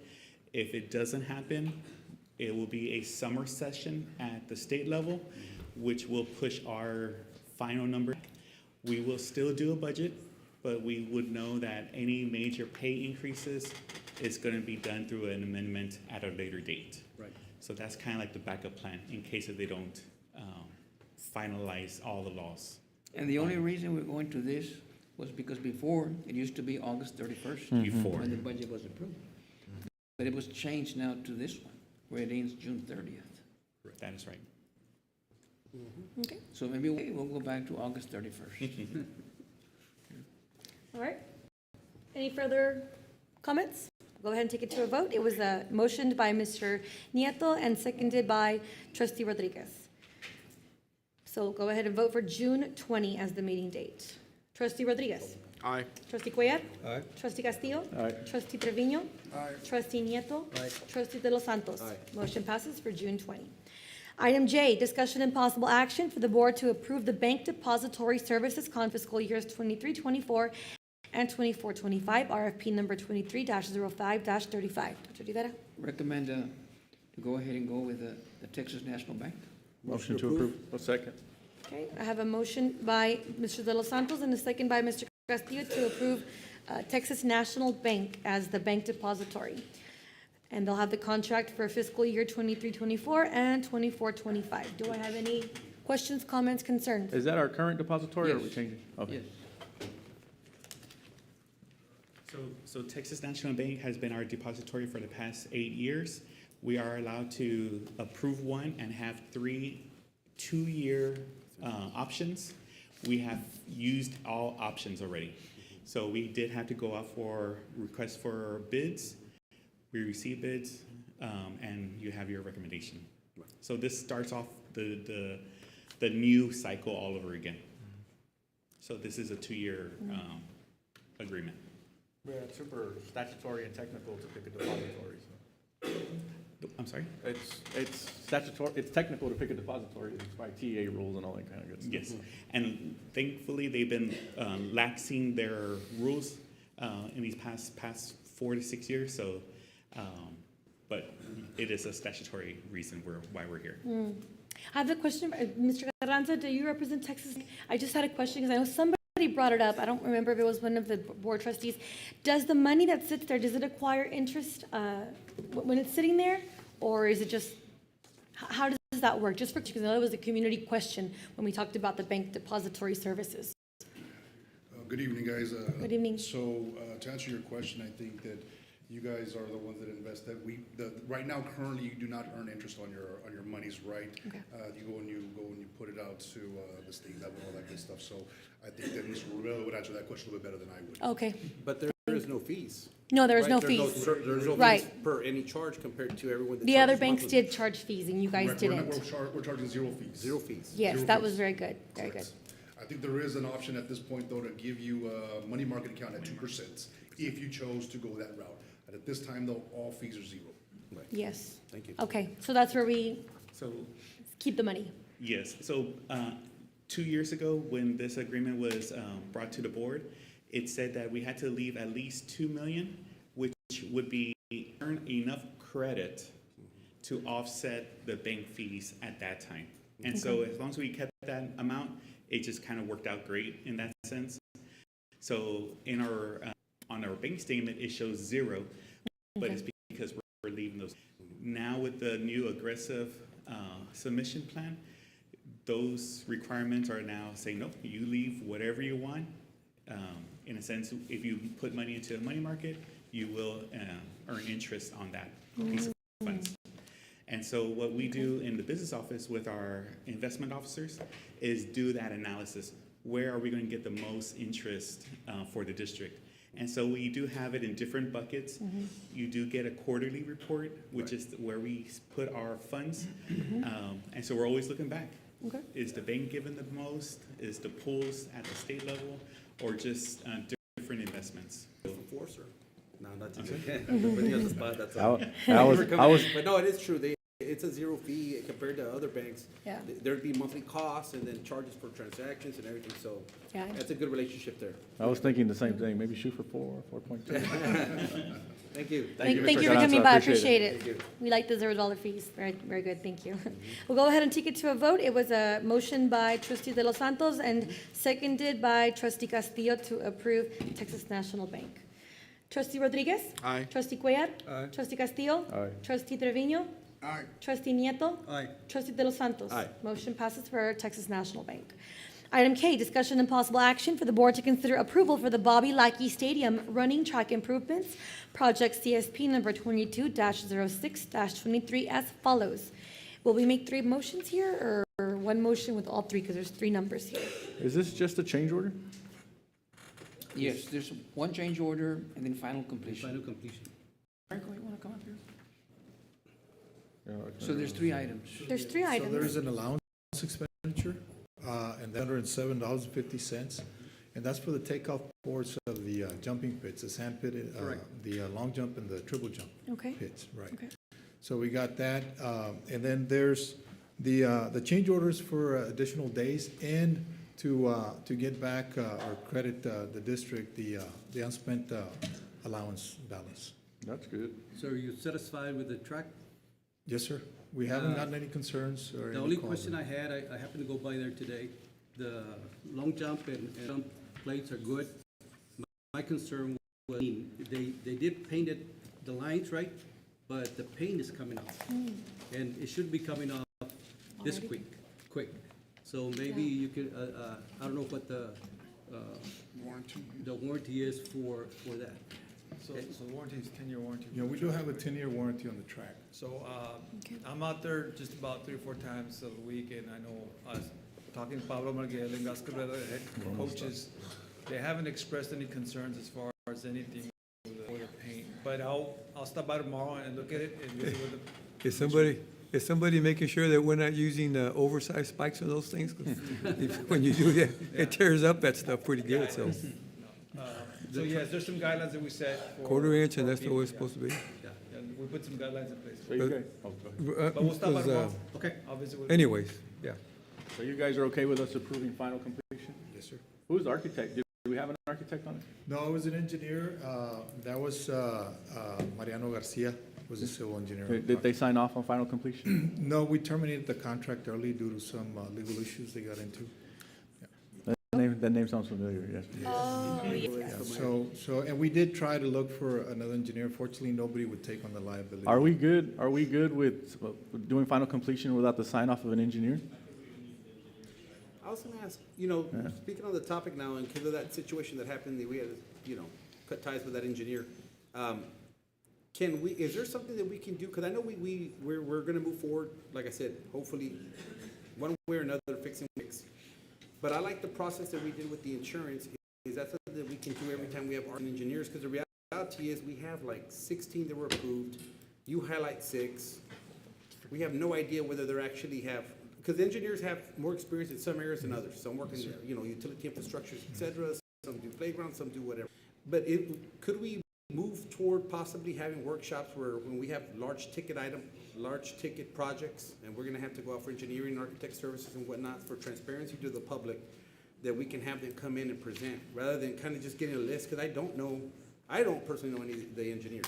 Yeah. That we. Absolutely, we can. But I'd like to know whether they're specific, and like they can come in and present to us and tell us the experience that they have with a particular project that we're gonna move forward with. That's what I would like to see. That way we make sure that we're getting, the best service, best cost, et cetera, whatnot. And that is part of the approval process. We've been doing in the form of a workshop for you to interview the potential candidates. Once we come up for approval. And so this approval that we have now, the current pool, is for a year. And so we can bring it back to you after. So approve item 1, 2, and 3, but number 3, pending review by legal to make sure that we could sign off on final completion without an engineer signing off on it. Second. I'll second. Okay, so we have a motion stated by Trustee Castillo and seconded by Trustee Little Santos. We'll go ahead and take it to a vote. Trustee Rodriguez? Aye. Go ahead. Before we vote, since we are in discussion, right, still, I would just like Americo and I want to make sure, I think this is the second time we fix this track in the time that I've been here in Weslaco, if I'm not mistaken. I want to know when the last time the track over at East was taken care of, or received any type of, because I know that track there, even when I was there, was already getting faulty in certain areas. I don't want to sit here and wait till it's not runnable for us to do something. So, is there a maintenance, is there a plan of action when we can look at possibly replacing the track over there? I know the turf is way past due as well, but they do a good job of taking care of it. So, Mr. Trevino, there is a plan that we have that we need to replace. That's one thing we're looking at in the future, and also with middle school track at the middle school campus level. But there's needs across the district. There's a plan for that. We're looking at that. No, I understand there's needs everywhere, but I have problems with, I think we've replaced at Weslaco, at the big stadium. I'm the big stadium twice since I've been here, and we've done the track twice since I've been here as well, and we still have the same turf and the same track over at East. So why is that happening? When is East gonna be lined up to receive their, just, I mean, apples for apples. I want to make sure, and I know everybody plays over there on Friday. I know the use. I understand all that, but I still don't want to have one school that we're focusing all the attention on other schools. I agree. So we do have that's next on our top of the list as far as the track at East. So there is a plan for that in the near future. What about Central? Again, those are the plans that we have. Middle school tracks, East tracks next on our project list. Because, I mean, that thing's still being used and multi-schools use that. And last time I saw that, unless something's been done since, that track is in terrible shape. Yeah, it's in bad shape. Yeah, okay. And we do have all those items on the list of needs, facility needs. Okay, thank you. I know, what about the softball? I know the softball field had been approved and the baseball field had been approved at Weslaco High, and the softball field at Weslaco East. Is there any plans to get those going, or I know those funds hopefully were set aside, or was that part of that estimate?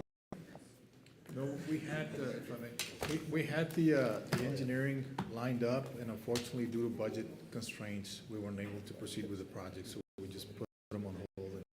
But they are, again, back on the list. So I imagine they would be the first ones up before we moved to Infield or anything like that. I mean, since they were in line already. Correct. They were already, trying to move forward with it, but, yeah, because of budget constraints, we weren't able to proceed. All right. So was there a motion, Coach? Yes? Yes, sir. So, are you ready for a vote now? Okay. So the motion was made by Trustee Castillo and seconded by Trustee De Los Santos to approve number 1, number 2, and number 3 pending Legal review. Eloy's review on the contract to see if we can sign. To take it to a vote, Trustee Rodriguez. Aye. Trustee Cuellar. Aye. Trustee Castillo. Aye. Trustee Trevino. Aye. Trustee Nieto. Aye. Trustee De Los Santos. Aye. Motion passes. On to item L, discussion and possible action for the board to consider approval of the qualifications received for school-based mental health services, RF 23-05-40. Let me call on Dr. Sid. This is a big need in our school district, the mental health, and we want to approach this. Could I make a motion, though? Yes. I move to approve Good Side Health per the RFQ and the recommendation of Dr. Sid at our workshop last week. Second. Motion by Trustee Castillo and second by Trustee De Los Santos to approve Good Side Health. Dr. Sid? Yes, that is actually my recommendation as well. Okay. Any other questions, comments, concerns? Thank you very much, board, for passing this. We had tried a couple of months ago. We stalled, but now we did it. Yay. If we could, Trustee De Los Santos had an idea at the last meeting, like bringing kids to an auditorium and letting them know of the service. If we could do that, that'd be great. All right, we'll go ahead and take it to a vote. Trust to approve Good Side. Trustee Rodriguez? Aye. Trustee Castillo? Aye. Trustee Trevino? Trustee Nieto? Aye. Trustee De Los Santos? Aye. Motion passes. On to item 12, closed meeting to discuss A, personnel matters. Number 1, discussion regarding superintendent's recommendation on certified professional and non-contractual. Number 2, discussion regarding superintendent's recommendation on resignations, retirements of certified professional and non-contractual personnel. Number 3, deliberation regarding the appointment, employment, evaluation, reassignment, duties, discipline, or dismissal of a public officer or employee. Texas Government Code 551.074 and 551.071. A, discussion regarding superintendent's recommendation position of principal for Dr. R.E. Margot Elementary School. B, discussion regarding superintendent's recommendation for the position of principal for North Bridge Elementary School. C, discussion and election regarding superintendent's recommendation for proposal of renewal of acts for district administrators. D, discussion and election regarding superintendent's recommendation for proposal of the renewal of probationary and term contracts for teachers and support personnel for the 23-24 school year. E, discussion and election regarding superintendent's recommendation for proposal of renewal of letter of assurance for paraprofessional and auxiliary personnel for the 23-24 school year. F, discussion and election regarding recommendation for proposal of termination of non-certified contracts for support personnel for the 23-24 school year. consultation with attorney regarding A, pending or contemplated litigation, B, a settlement offer, or C, a matter in which the duty of the attorney to the Weslaco ISD under the Texas Disciplinary Rules of Professional Conduct of the State Bar of Texas clearly conflicts with Chapter 551 of the Texas Government Code, Texas Government Code 551.071. It is 8:35 p.m., and we will now continue in closed session. Thank you for keeping us in line.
It is at 9:33 PM, and we have reconvened in open meeting.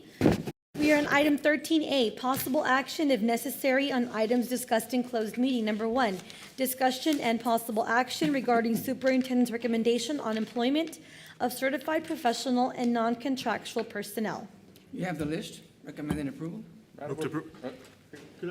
Madam Board President, could I make a motion to approve items 1 and 2? Okay, we'll approve. Item number 2 is the recommendation on resignations, retirements of certified professional and non-contractual person. Motion for both? I'll second. Okay, so a motion by Trustee Castillo and a motion seconded by Mr. Rodriguez to approve 1 and 2 as discussed in closed session. We'll go ahead and take it to a vote. Trustee Rodriguez? Aye. Trustee Cuellar? Aye. Trustee Castillo? Aye. Trustee Trevino? Aye. Trustee Nieto. Aye. Trustee De Los Santos. Aye. Motion passes. Item number 3, discussion and possible action regarding superintendent's recommendation for the position of principal for Dr. R.E. Margo Elementary School. Dr. Rivera? We had very good applicants, and it was a hard call to make. Very qualified people. And I'm going to recommend, staff made the recommendation, and I approve the recommendation to approve Arcadia Lopez to be the new principal at Margo Elementary. So move to approve? Second? We have a motion by Mr. Nieto and a second by Mr. De Los Santos to approve Arcadia Lopez as the Dr. R.E. Margo Elementary School. Any questions, comments? Proceed to a vote. Trustee Rodriguez? Aye. Trustee Cuellar? Aye. Trustee Castillo? Aye. Trustee Trevino? Aye. Trustee Nieto. Aye. Trustee De Los Santos. Aye. Motion passes. Item 4, discussion and possible action regarding superintendent's recommendation for the position of principal at Northbridge Elementary School. Again, very good applicants. They interviewed well, but I'm going to recommend, staff has recommended to me the committee, and I am too. I'm going to approve Andres Garcia to be the principal at Northbridge. Do you have a motion? Motion to approve? Second. Okay, we have a motion by Mr. De Los Santos and a second by Dr. Rodriguez to approve Andres Garcia as principal for Northbridge Elementary School. Any comments, questions? Dr. Rivera, like you said, we have a lot of great applicants in that pool. My only comment would be when more vacancies come up, if we could still utilize those folks that interviewed well for future vacancies. Will do. Thank you, sir. Okay, we'll go ahead and take it to a vote.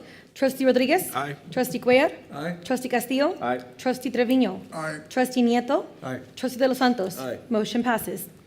Item 5, discussion and possible action regarding superintendent's recommendation for renewal of employment contracts for the 23-24 school year. You have the list, and these were just left out from the last meeting, so I'm recommending approval. Motion to approve? Second. Okay, we have a motion by Mr. De Los Santos and a second by Dr. Rodriguez to approve the recommendations for renewal of employment contracts. We'll go ahead and take it to a vote. Trustee Rodriguez? Aye. Trustee Cuellar? Aye. Trustee Castillo? Aye. Trustee Trevino? Aye. Trustee Nieto. Aye. Trustee De Los Santos. Aye. Motion passes. Item number 6, discussionable action regarding superintendent's recommendation for proposal of renewal of letter of assurance for paraprofessional and auxiliary personnel for the 23-24 school year. Motion to approve. A motion by Mr. Castillo and a second by Mr. De Los Santos to approve item 6. Do you have any discussion? Take it to a vote. Trustee Rodriguez? Aye. Trustee Cuellar? Aye. Trustee Castillo? Aye. Trustee Trevino? Aye. Trustee Nieto. Aye. Trustee De Los Santos. Aye. Motion passes. There's no action, right? No action on number 7, so that takes us to adjournment. So moved. Oh. Dr. Rivera, It is 9:37 PM and we are adjourned. Dr. I'm Rivera. sorry, I'm sorry. I'm Did you- sorry, did you wanna we are approve- not Did you adjourned. want to approve E? Did you approve E? E? I don't have E. E? With the paraprofessionals auxiliary? Yes. Yes. Oh, yes, we we did just that. approved it. Oh, It you was approved that 6 on mine. Okay, Yours is different. okay. Dr. And then F? Yeah, letter we F? took care of it. No action. Yes, No sir. action. action. Yes, we are adjourned. In the future, this is just my opinion, when we have a critical position like principals, if you're gonna recommend them, for them to be here so we can recognize them, I think that's very important, Yes. Okay. okay? That'll be- I just need to make sure they were approved. Right. That was the reason I Right. didn't call them. Yes. That's true. But it would be a good practice. Congratulations to them. Congratulations to Mr. Garcia and Ms. Lopez. See you on Friday?